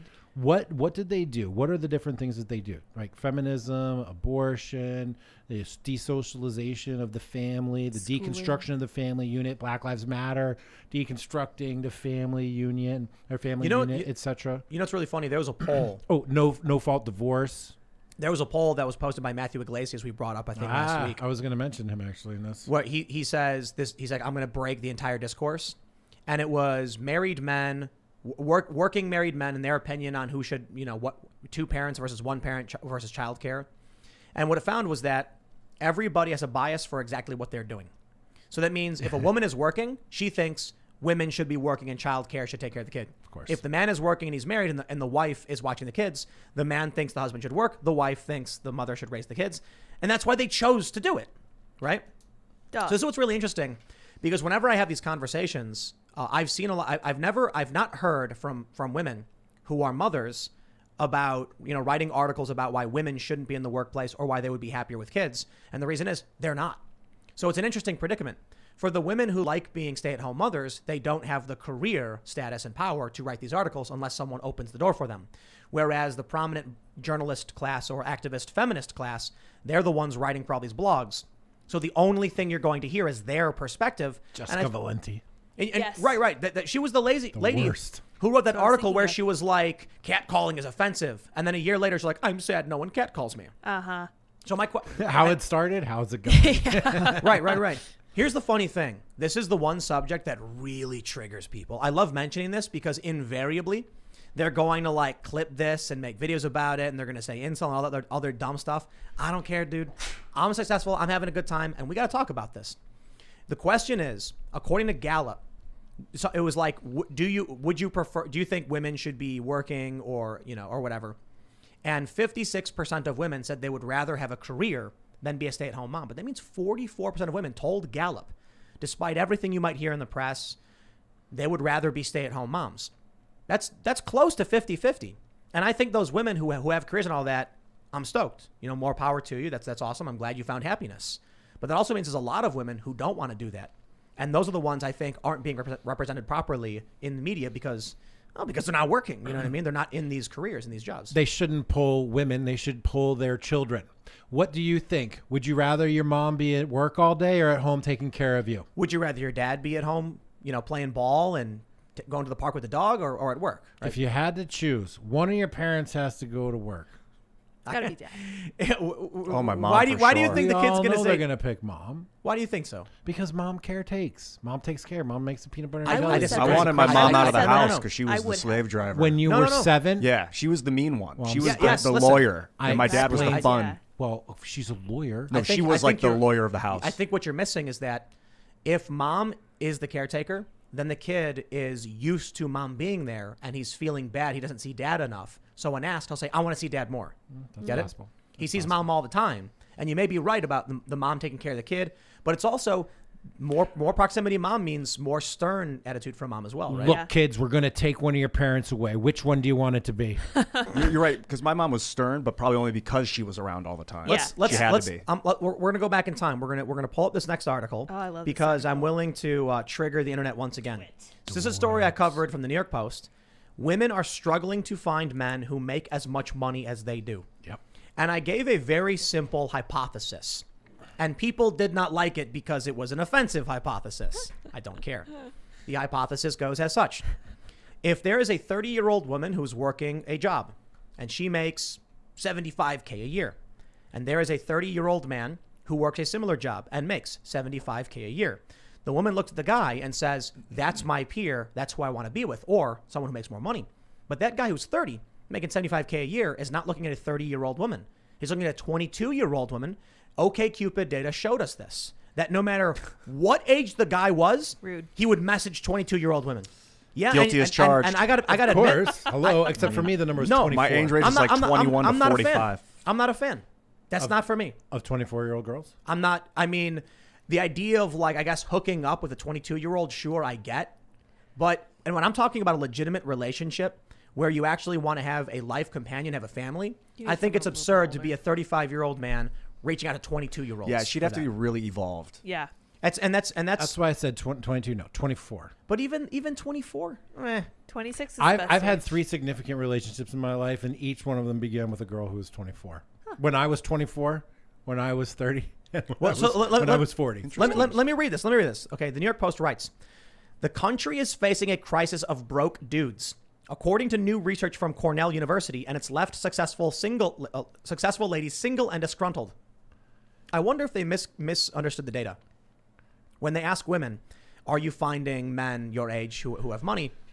I think the issue is it's not so much that the dudes are broke, but that even if a guy is 30 and he's making $25K less than the woman, he's not going to choose a woman who's 30. No, the problem is the women are making too much money. Okay? How's that a problem? Because it's ruined evolution. It's ruined everything that is built into a woman's brain. A woman wants to marry a guy who's lateral or above. And if a woman makes so much money, it reduces her pool of available men. The fault of there not being enough men is the fact that women make too much money. Yep. Boom, done. End of story. So you think so you're saying This is they're getting what they've asked for. I think Ha ha ha! Live in that. Yeah. I think By the way, I'm got a young girl at home myself. So boom. Get rich. I don't know if I agree with it. Yeah. I agree that No, it changes. It's all about a dynamic. If the girls were making $35,000 a year and that same guy was still making $70,000 a year, she'd be like, there's just eligible men all over the place. But now she's making the same as the guy and she's like, I don't want him. but I don't think that's absolute. I think if there was a guy making $50K a year and a woman was making $150, he'd be like, this is great.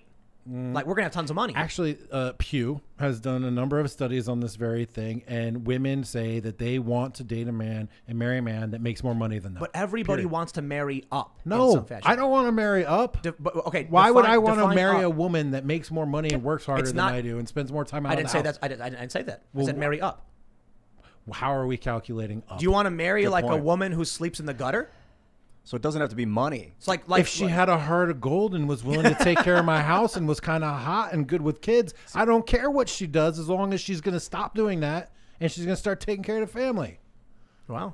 True story. May I interject? True story. This is a Yes, societal please. difference. Yes. No, actually, this is evolution. This is me as a man speaking to women as women. This is not crazy things. Go ahead. I think that Jack is correct. I believe that this The is what is lady known says. as hypergamy. Hypergamy. So I have read that men become more depressed when their spouses make more money than they do. Of course they do, This because is men not a thrive on case- status. This is not a case of just having a bunch of money. This is very much about who earns the money. And for guys, it is very important to make more money than their spouse. And I'm not going to say that's materialistic. I'm just going to say that's the way that it is. And this is the data that I've read. This depresses men to make less than their spouses. This increases the Yes. risk of divorce. Yes. Like, it's actually a problem for guys. Look, men are hardwired to build, create, provide, and Right. protect. And if you take away the things that we do, then people are going to feel terrible. Right. This I'm glad you brought this up because, dude, I've been writing and thinking about these issues for 10 years, man. And I just spent 2 hours on Benjamin Boyce's channel ranting about this stuff in my most lucid state, as a matter of fact. Please check it out. I was on a roll talking about this. This is the chickens coming home to roost. In 148 out of 150 of the top metropolitan areas in America, entry-level women make more money than their entry-level counterpart males. Right. And they're unhappy about it. Yep. They've all been herded into college, saddled with debt. They get good jobs. They look around. The men are just the same as them. There's nothing exciting about that. There's no hopeful future in that. There's no, this guy's going to build, create, protect, and provide for me. I can already build, create, protect, and provide for myself, says the woman. And that's why, Tim, I think you're off on this.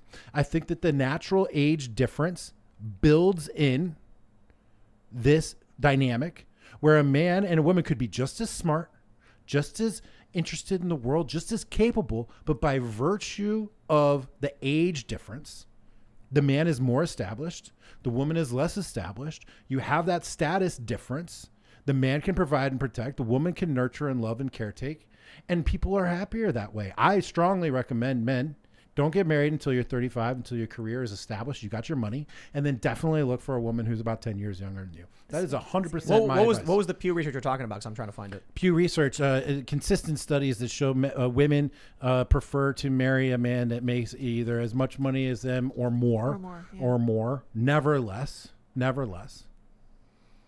I cannot. I will find it. I will find it for you. I will find it for you. I can find, though, this study from 2017. Americans see men as the financial providers, even as women's contributions grow. Even as women are starting to make more and more salaries, men are still viewed as the breadwinners. Yeah, as they should be. That's the way we're designed. That's why we have testosterone. biology. That's why we have big muscles. That's why we can smash things. That's why women are soft and sweet and they like to cuddle things and they feed them from their breasts because they literally give other humans life. That's how we're designed. It's what our hormones do. This is crazy. Can't believe we're getting into this on this show. I Jack had no Murphy, idea. what are you doing? We're going to get in is so why much you're trouble. here. Let's do it. From Market Watch, May 27, 2019, this one thing in your marriage increases the risk of divorce by 33%. Oh, what is it? Women making more money than men? Do tell That's the image. The financial gender balance within marriage seems to be changing at a faster pace. They say, it could be a race to the finish in more ways than one. When wives earn more than their husbands, some men just can't handle it. That's what's up. Neither can the women. Nobody can. Nobody likes Only it. Jessica Valenti out there gets off on making more money than her husband. Only Jessica Valenti gets off on there thinking that her husband is at home and he's so sexy. He's so powerful and masculine. He cut the crusts off the kids' sandwiches and he wears his slippers and his health robe all day. Only Jessica Valenti thinks like that.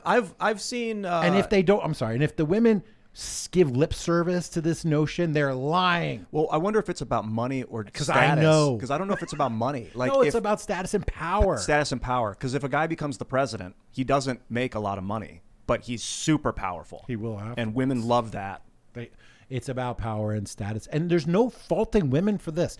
Women historically do not have physical power. Right. The way that women have physical power is by proxy, We are the neck that turns by the head. making men do things for them using cunning, guile, beauty, caretaking, nurturing, and delivering children. Men are proxy power for women. This is the way you survive in the caves, in the wilderness. They can't go around beating up the bears, and they can't go around beating up the hostile groups that are going to take us over. So you got to get a man to do it for you. How do you get a man to do it for you? You look cute, you look pretty, you take care of shit. Here's what they say.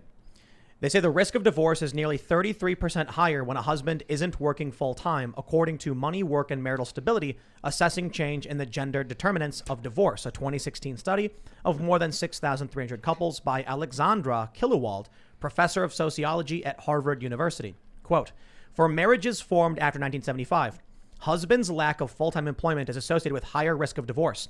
Expectations of wives' homemaking may have eroded, but the husband breadwinner norm persists.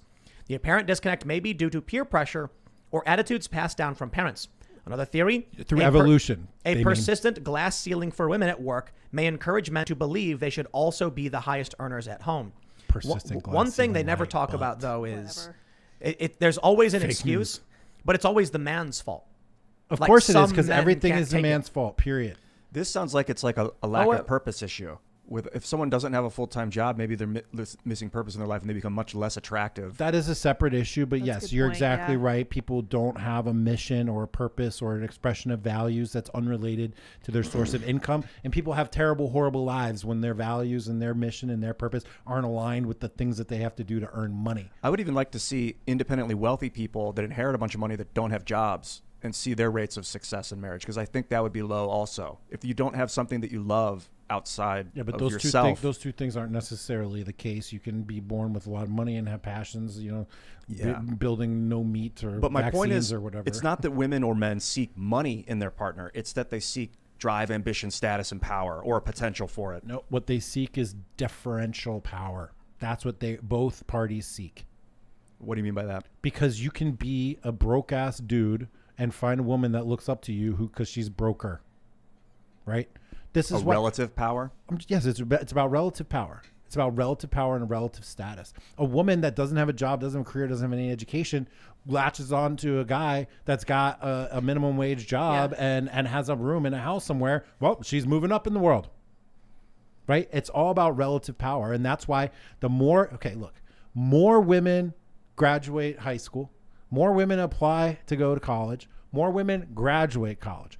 More women get hired out of school for jobs. Women make more money than men coming out of school. Yep. Women live longer, are healthier, have less alcoholism, drug use, suicide. And at the end of the day, they control more wealth when they die. Yep. Okay. Interesting. And all these things are pushing and they're happening. And at the same time, women's satisfaction in life has gone down. Marriage rates have gone down. Divorce rates are going down, but less so than with the marriage rate. So more people are getting divorced. Fertility is down. Childbirth is down. Happiness is down. Why? It's not because we live in a world that's like horrible, terrible place. We live in a world of abundance. We have everything that we want. This is the greatest time to be alive. Finish this thought. It's the greatest time to be alive. Correct. But these women are miserable because they make more money, they're more educated, they have more power than they really want, and the pool of men available to them diminishes with each step that they take up the ladder. It is a self-defeating cycle that we can all observe on the outside. And man, I'm so glad we're talking about this. Bro, I've been writing about this stuff 10 years. I'll make it simple. It doesn't matter if it's the men's fault. They want to write these studies and they say men can't handle that women make more money than them.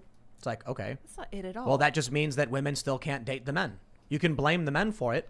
But if a woman wants to date a man and she wants to find a good man and men don't like this because you think they can't handle it, well, then make a choice. Get better. Do you want to date them or do you want to adhere to what the man wants? So it's like when you're in a relationship, you don't just dictate the relationship. You don't say, you are dating me now. That's it. No, every relationship is, are we providing something to each other in some capacity that makes us feel fulfilled, the relationship will work. If this story from the New York Post says that, these women can't find men who make as much money as them, and then this other study says men can't handle it, well, then it sounds like both parties are dissatisfied, bro. By all means, say the men are losers who can't handle it. Okay, that still means the woman doesn't get a date. Yeah. So there we go. It's an impasse. Right. Well, the system is flawed. We have just continued. We've just decided to and this is feminism. This is critical race theory. This is SJW. This is the whole thing about the radical left. We have obliterated the differences between men and women in our minds and in our discourse, but you can't erase the biological evolutionary differences that are built into us over millions of years. But the social influences as well. That's big time, because when you remove the incentive to do better to people, then they strive less to do better. I've done my best work for the most part when I didn't have enough and I needed to get more. I was seeking that power. Once I get the power, I find that there's this tendency to sit on my laurels, to rest back and be like, now I have it. You got to work on that, bro. Right. So I have to create like this outside invisible enemy that I need to overcome, basically.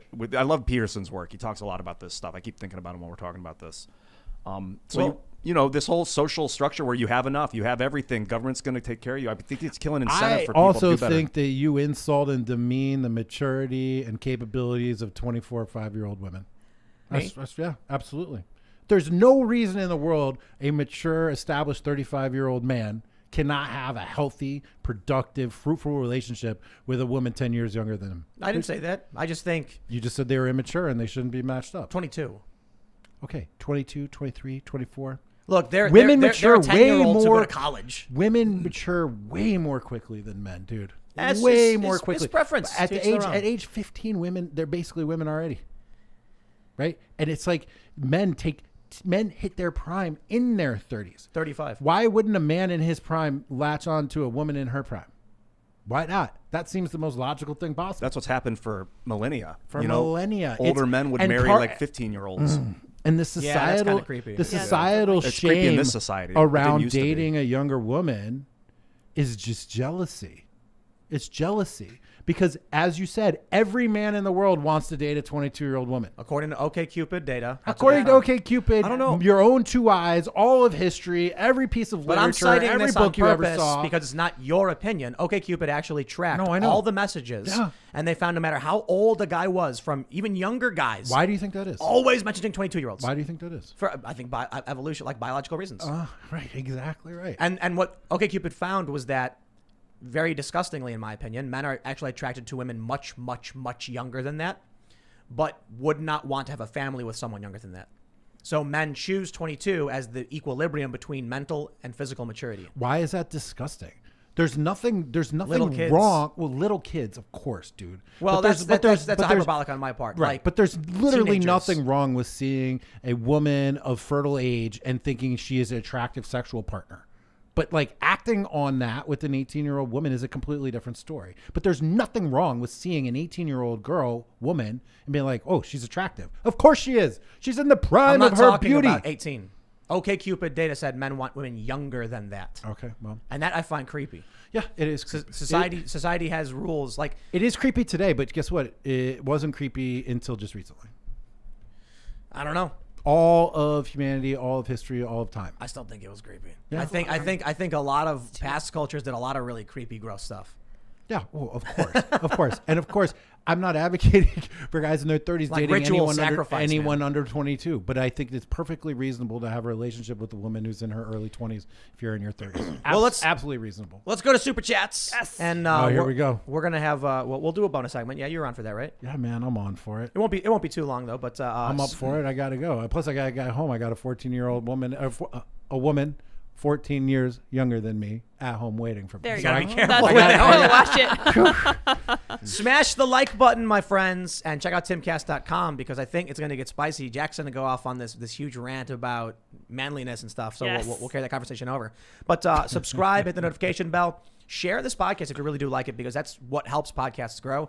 I keep hearing it from all these big wigs. They're like, well, if you want to make your podcast big, people who listen to podcasts are the ones who tell people to listen to podcasts. That's what you have to do. And I'm like, okay, I guess that's the secret. So if you want to help out, let's see what we got here. LMV188 says, love the show. Do you think the Dems will evoke the 25th on Biden? Or is it more likely he will die in office? More likely they evoke the 25th. You think so? I don't know if that they will, but I think it's more likely than him dying. Yeah, maybe. No, I think life expectancies tell us that Biden's going to die pretty soon. Although, if you Well, say, life I keep thinking expectancy about is 2 years past it. this study of That's what I'm saying. all He should this- be dead already. All this life extension technology out of Harvard that they're working on, nicotinamide mononucleotide, resveratrol, Yep. berberine, things like Yeah, that. Aubrey de Grey, he said this like a decade ago, that 10 years ago, he said someone who's 45 today will live to be 1,000. And it was tying into what we were just talking about, you, Jack. I'm going to be specifically. 1,000? No. How old were you 10 years ago? Oh, 35. So I'm even better. I'm golden. And what he said was he's like one of the most prominent senescence researchers. He said it's not because we're going to invent immortality. It's because the things that kill people are being cured. People don't die of old age. They die of renal failure or heart failure or something like that. But as people are aging right now, medical technology is advancing faster than people are dying. So that's what he said 10 years ago. We'll see if he's proven It's tying right. into conversation we were just having about age, like dating people and fertility rates, because I think women will stay fertile much longer in this society, and that 60, 70, 80-year-old women will be able to have babies. I don't know about that. Yeah, it looks like it. That's what the data is tending towards. Oh, wow. All right, we got to go in here. Josh says, love the show, Tim. Been listening to you for about a year. Are you still interested? Are you still taking guest recommendations? No, we never take recommendations, mind you. Would love to see Nicole Arbour on your show. Smart lady and kick-ass comedy. Bless. That's actually going to be happening Yes, it is. at some point. Yeah. So I think she's great. I think she's hilarious. She's great. Yeah. Let me know if you need a sit-in on that. Quetra is having issues logging in. If you're having issues, just email members@timcast.com. Yes. And we will help you get into the site.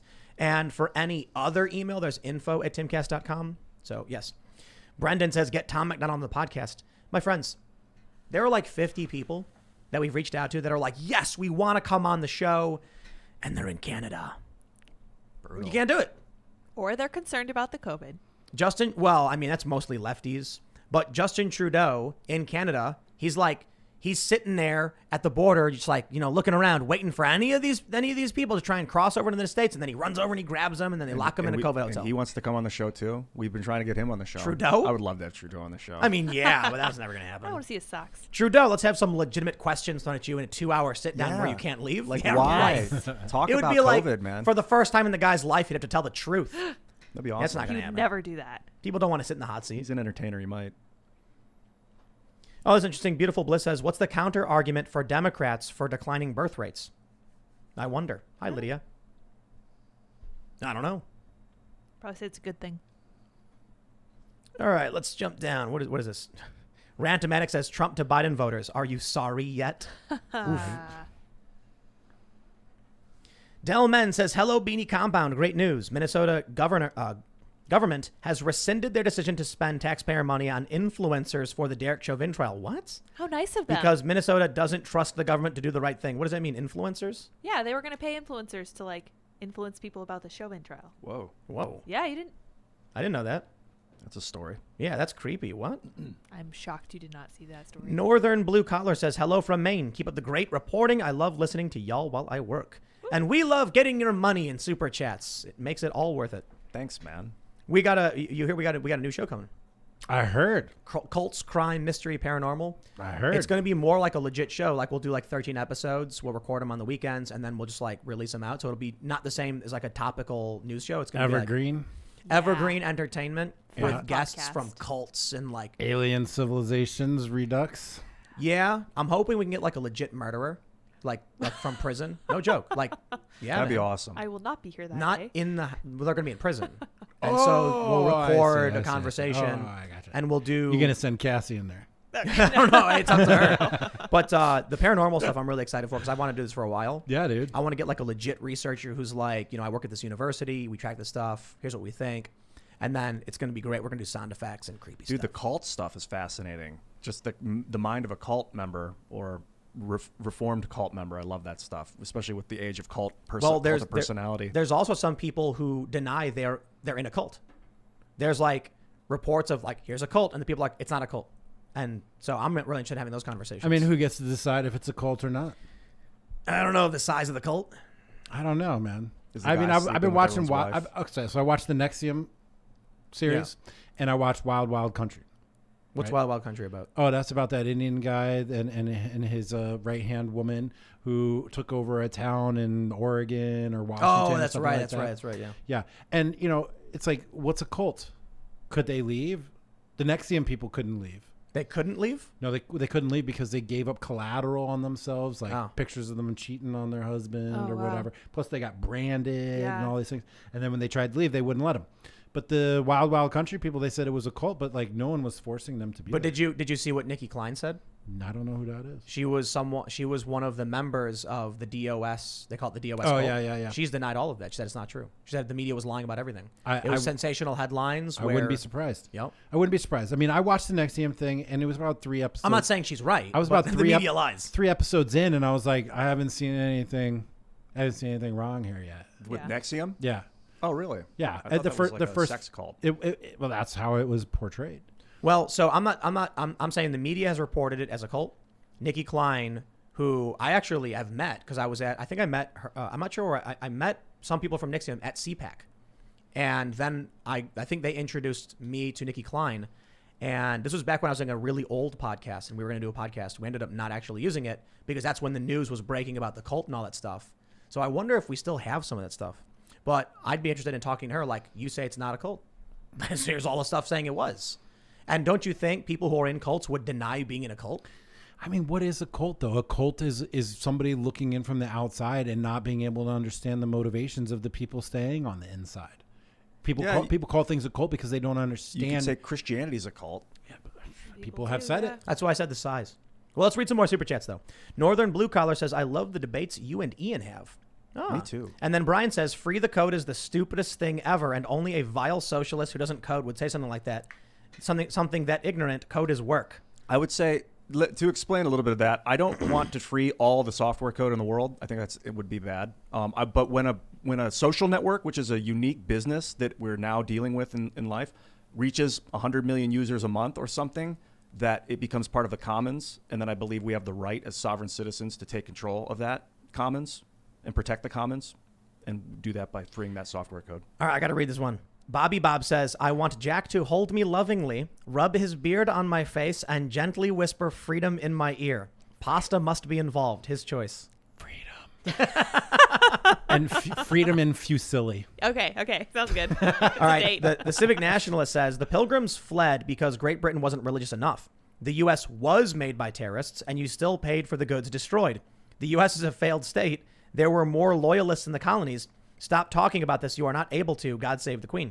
It's actually, so it's not true that there were more loyalists. That's just British propaganda from British nationalists. But it is true Cultists. that it was only a plurality that wanted independence. Yeah, it's true. So there was a vote. Like, the sentiment among the colony was like, 38% says independence, and then 28% said loyalty, and the rest said shut up and leave me alone. And it was the shut up and leave me alone people that basically, if any one of them were just like, okay, we'll stay with Great Britain, then we would have not have had independence. It wouldn't have happened. But they essentially abstained. So, all right, let's see. Would we where have the Federal Reserve if we would have stayed with Great Britain? Yeah. But it would have been called the Bank of England. All right, let's see. Snap Crackle Pop says, Tim, remember, the reason the dollar menu is now called the value menu is because of inflation and Democrat politics. Ba-dum-tsh. Sparky the Pyro says, boy, am I glad I know how to grow food and hunt with these food prices. Need me some chickens and a couple of goats. Yes. Well, we were considering goats, but they scream. Yeah, they bleat. They just yell. Yes. And so nobody wants to wake up to screaming goats. We're going to get chickens. I want to get roosters. The roosters scream They're too loud much. too. Like, you know what I realized? What are you going to do with a rooster, bro? The roosters protect the chickens. Oh. You let them walk around. You got to have a chicken coop around here. I bought a big, massive got a chicken bunch. coop. You got predators, bro. What are you going to do with a rooster?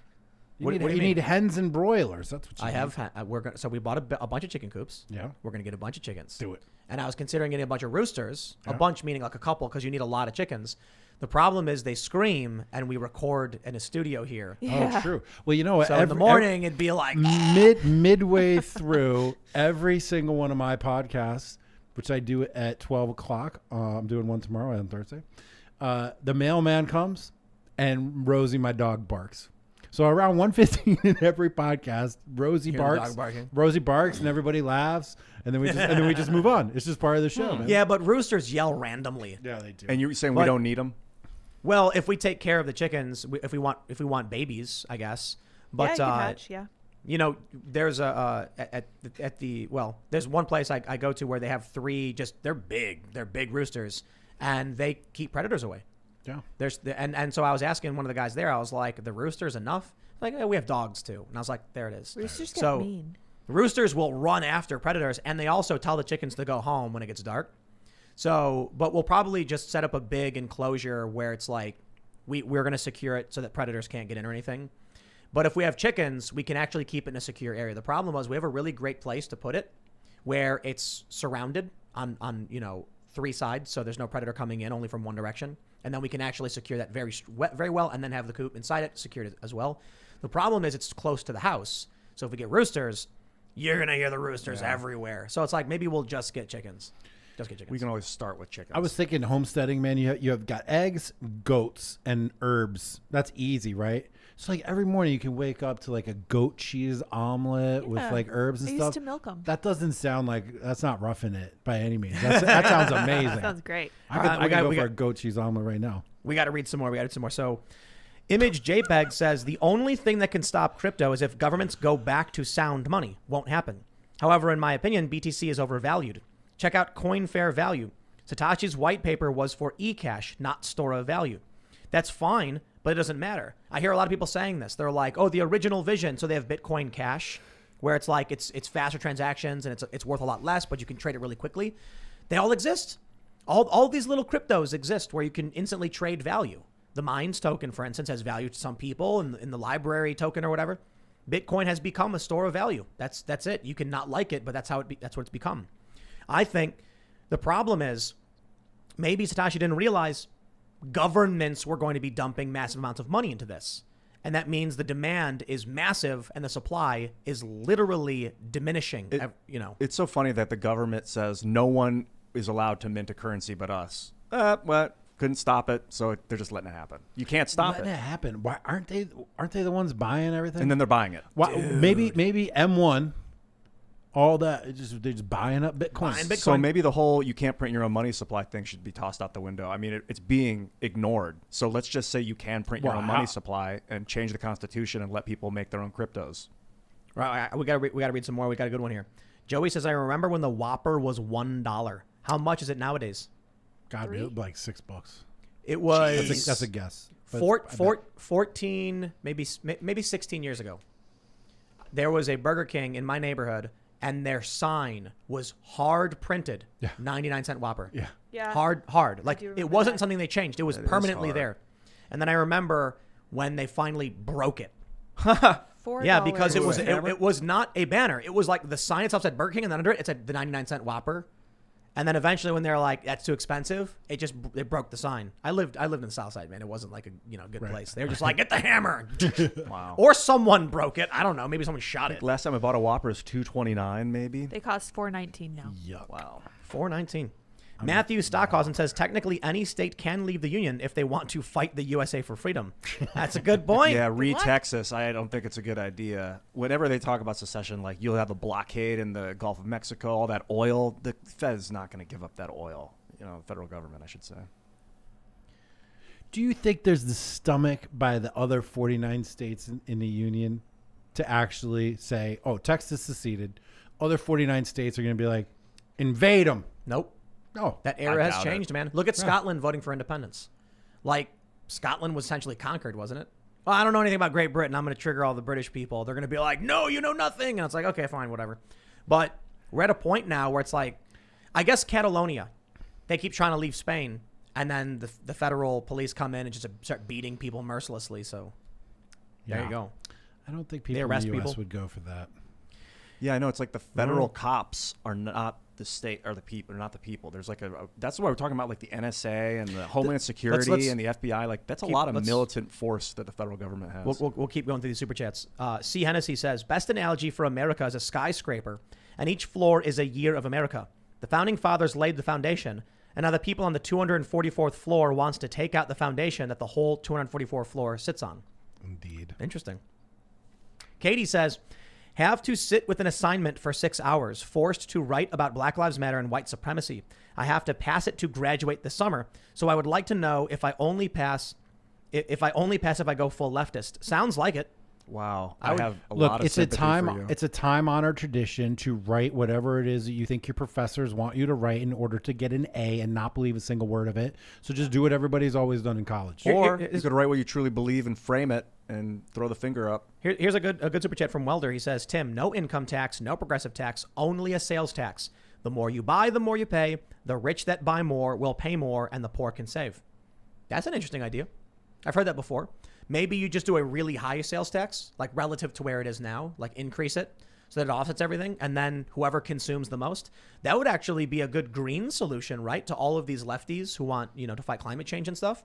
Because then you're basically saying, by all means, buy whatever you want, but there's a lot of taxes attached to those purchases. Value-add taxes are regressive. Yeah. Yeah, they're regressive. If it's in some places they have a 19% VAT. It means if you spend $1, it's 19 cents. It's a lot. But if there's no income tax, no, I understand. But when VAT is just, I'm pretty sure VAT is just known to be regressive because it does not increase percentage wise for rich people, right? The poor people are paying the same taxes, so it's regressive. But if rich people are buying tons of stuff like crazy, yeah, then they end up spending way more in taxes. Yeah, I mean, sitting in Luke's seat right now, I can think to myself, hey, I prefer when the government doesn't tax anything for anybody. The value-added tax is interesting. That's what Andrew Yang wanted to use to pay for basic income. And a friend of mine, Aaron, was explaining that the supply chain would be taxed at every point. So the people that grow the rice sell it to the manufacturers. There's a tax on it.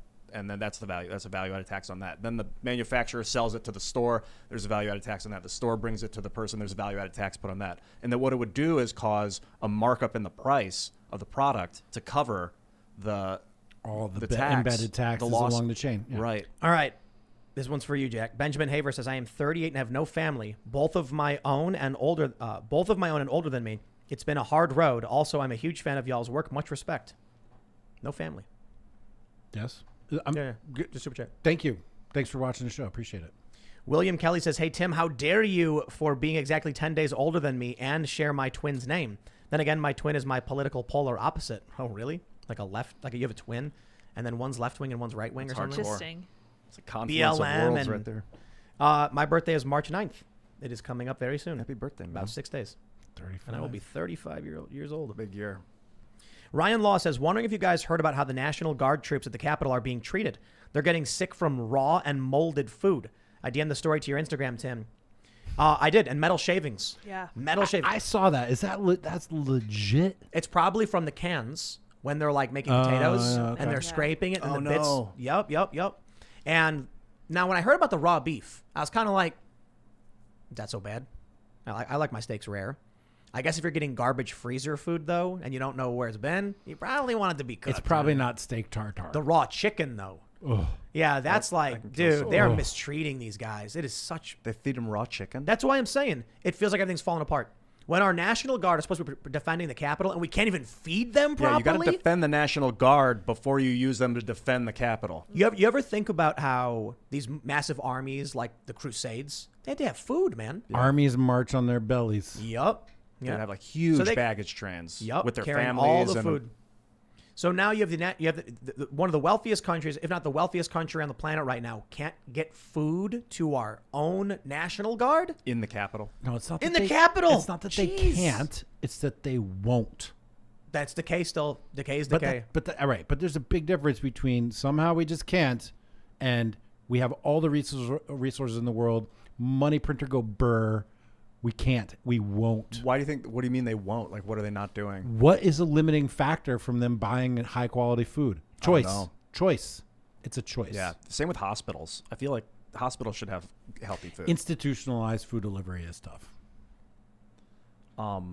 schools, hospitals, and the military are suffering from a lack of nutrition. That's a big problem.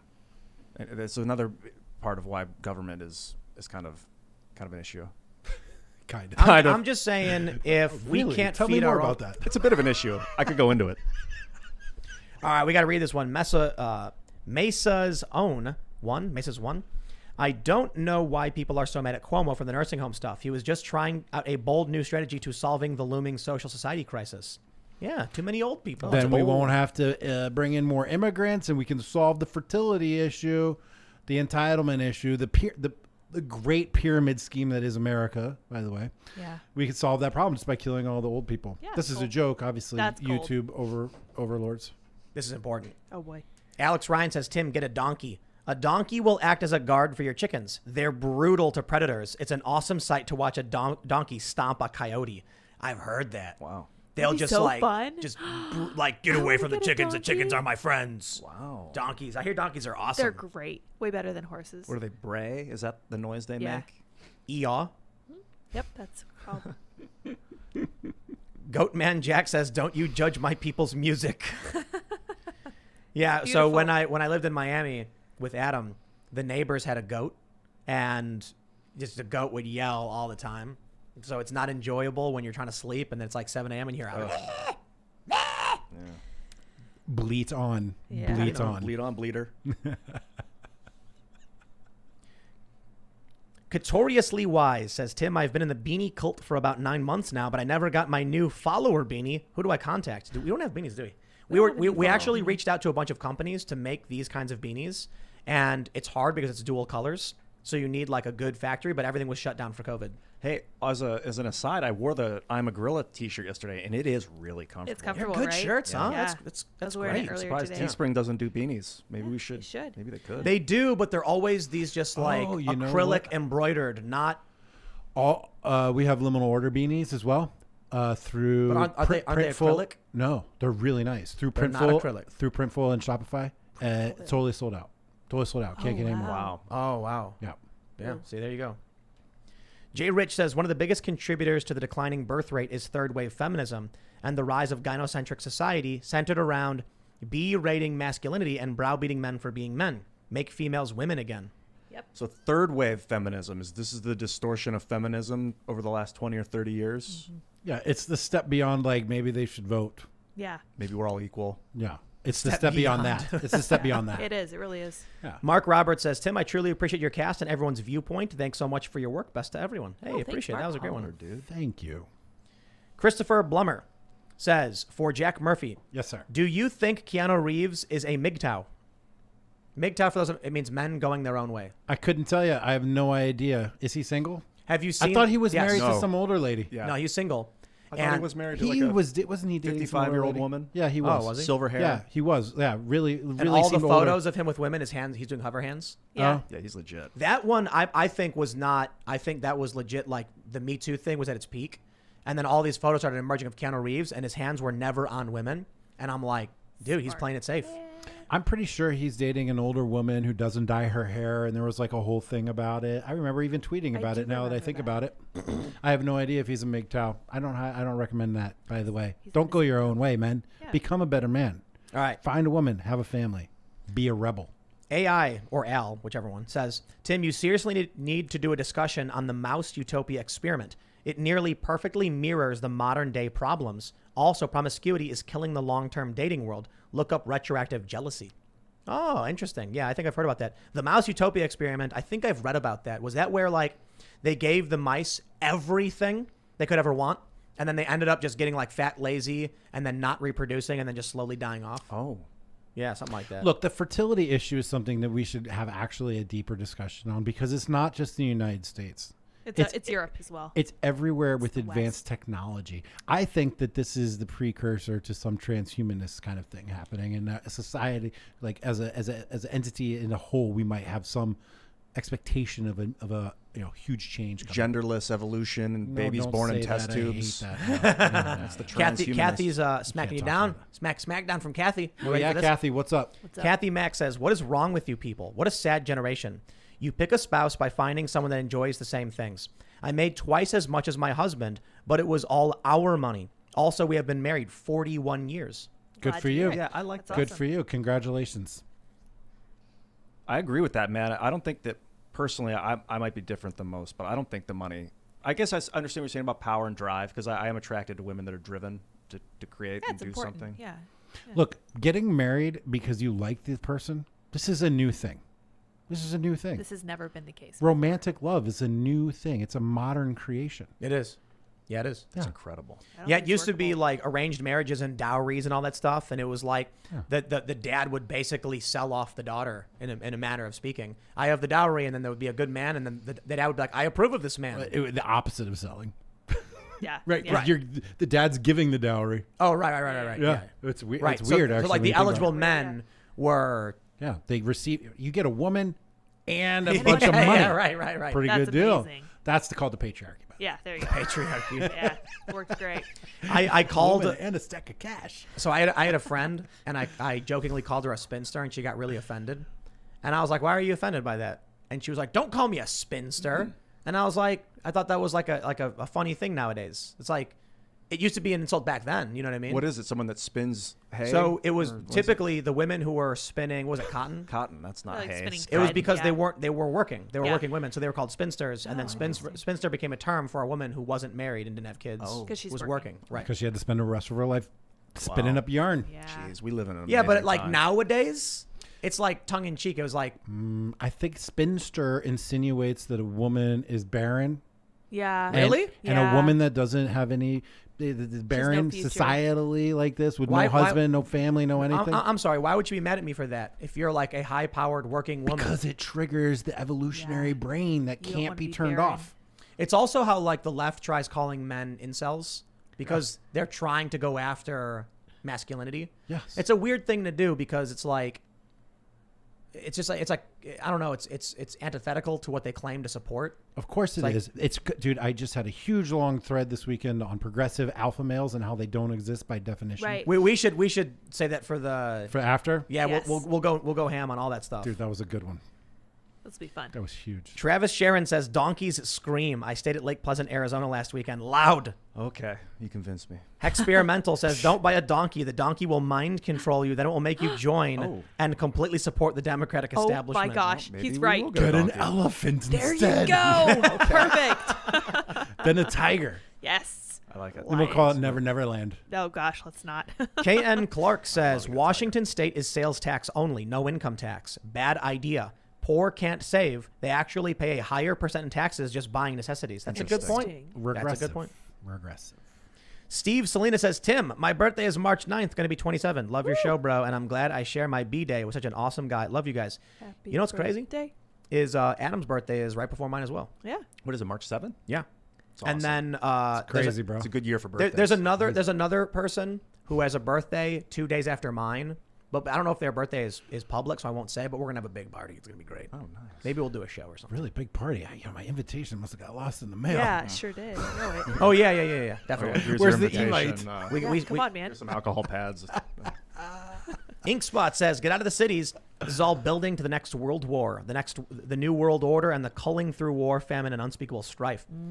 Well, I don't know about all that, but I do think you will be ever so happy with chickens, dude. It always I just comes gotta tell back you, man. to I had chickens in Miami.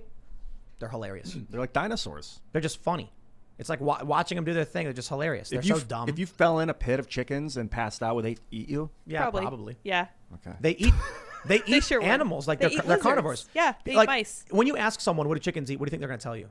They eat grubs. They Worms. eat bugs and they eat Grass? grass. They eat grass. Yep. Oh Other man, they chickens? mutilated my lawn. Yeah, they tear up your lawn. So you move them around. Yeah. Well, you hardcore. give them a big enough space to where they don't destroy the whole lawn, but they dig, were like, just craters. annihilating it. Yeah. But the problem was the rooster we had was really dumb and kind of a loser, and he would run away and not protect the chickens. So we Rude. were like, "What do you do?" So we called him Norin See, because do you know Norin the Wary. Yes. It's a Magic the Gathering creature. There's a card in Magic the Gathering called Norin the Wary. It's terrible. And Cowardly. no, it's amazing. It's a brilliant card. But he's the character is like mortified and always running away. That's the point. Well, see, even a male chicken that can't provide or protect is worthless. Boom. Good Done. point. Nailed it. Evolution has spoken. I would have right. chopped this. you know what he would do? right, You know yeah. what's really funny? He would jump over the fence because he kept. Oh, this was hilarious. We didn't have enough chickens, and we didn't realize this. And he kept banging them like crazy. And then he would jump over the fence. People don't realize how high they can like They can basically they can fly. do big jumps. Yeah, they can almost fly. They can't really fly. They can jump really high and then they like come down. So he jumped over like I think it was like a 6.5, 7 foot fence, and we can't get over it to get him. And he jumps over because he can hear all the hot chicken ladies, you know. So he's Hot like, chicks. I'm a rooster and I can hear these chickens. And he jumps over. Here's the problem. Those chickens had roosters. Oh. And the roosters over there were massive, big old roosters. Ooh. And they basically said GTFO, but he wasn't smart enough to jump back over. So he would just get stuck in the corner. And then we have to go to the neighbors, and they would come over and pick him up and throw him over. And I'll tell you the funniest thing ever. He got trapped over there for like a day or two. And then the chickens we had were just like doing their chicken business. And so we're trying to figure out like what happened to him. He's gone. And that was like the first time we realized he was jumping the fence. And so we asked the neighbors. The neighbors were like, "Oh, is that your rooster?" We were wondering like where this thing came from. So they throw. They don't throw him over the fence. They drop him over the fence, and then he as soon as he lands, we're standing there and we watch him just run full speed and then jump on the chicken and start banging the chicken. No. And we all just bust out laughing. What is it like when chickens bang? They're like birds. He jumps on their back and then digs his feet and rips their back open. Damn, do they scream and pan? No. That's how cats do it. It's real quick. Okay, yeah, that's a good You'll see chat. that woman cat just tearing it up, screaming. Have you ever seen that? All right. Let's Cats are loud we'll do one more here. Sam drag me Bada down. says, Tim, get taking Rollo Tomasi on the show. He wants to come on. Jack's just paraphrasing Rollo's book, The Rational Male. Rollo has been the Whatever, dude. authority on intersexual Whatever. dynamics for 20 years now. Whatever. So we should have you and Whatever. Jack I've do known Rollo. Rollo for 10 years. I've known Oh, Rollo interesting. before he ever wrote a book. I know Rollo before. So you're saying he should come on with you? Rollo and his whole crew blocked me a year ago. That would be a good Mad There's jelly. beef. Mad that. jelly. No, So what is- now, we're gonna Beef. we're reigniting the beef. What is Oh, unnecessary. what is his premise? Rollo and I came up in the same place. Rollo, they call him the king of the manosphere, and I'll give him credit. He did write a lot of things down.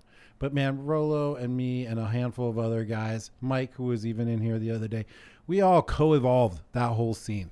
We co-evolved the whole scene. Cernovich. I've been talking about this stuff for 10 years. Same as Rollo. That would be really funny.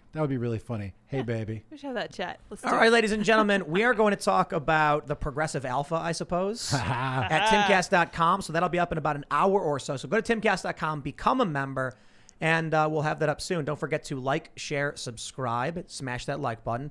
If you really like this podcast, leave us a good review on iTunes or Spotify. If you haven't, check it out, because then it boosts you up in the ratings, and then you share it, and then people see it, and then it just does, it's great. It's great. You can follow me on all social media platforms at Timcast. My other YouTube channels are youtube.com/Timcast and youtube.com/TimcastNews. This show is live Monday through Friday at 8 p.m. So we'll be back, of course, tomorrow. Jack, you want to shout out some stuff? Yes, please follow me. Subscribe on my YouTube channel. We're approaching 40,000 subs. It'd be really nice to get there. I got a live interview tomorrow at noon, and then my first ever panel show Friday at 12 with Christopher Rufo, Nice. Carolyn B, and Corey DeAngelis is going to be Smart awesome. peeps. Cool show. Gorgeous. And you can follow me at Ian Crossland all over the internet, social-wise, and my website, iancrossland.net. You can pick up some merchandise if you like, including that one guy's favorite, Free the Code mug. Yeah, Shout out you to the just dude love on the super chatted out about that. Thanks for letting me specify what I meant by this. And have some fun. And I love you guys very much. This is really cool. And I am Sarah Patch Lids. I push all the buttons every night at 8 p.m. I am at Real Sarah Patch Lids on Instagram and Gab, and I am Sarah Patch Lids on Twitter and Minds. The Progressive Alpha coming up over at timcast.com, and we will see you all there. Bye, guys.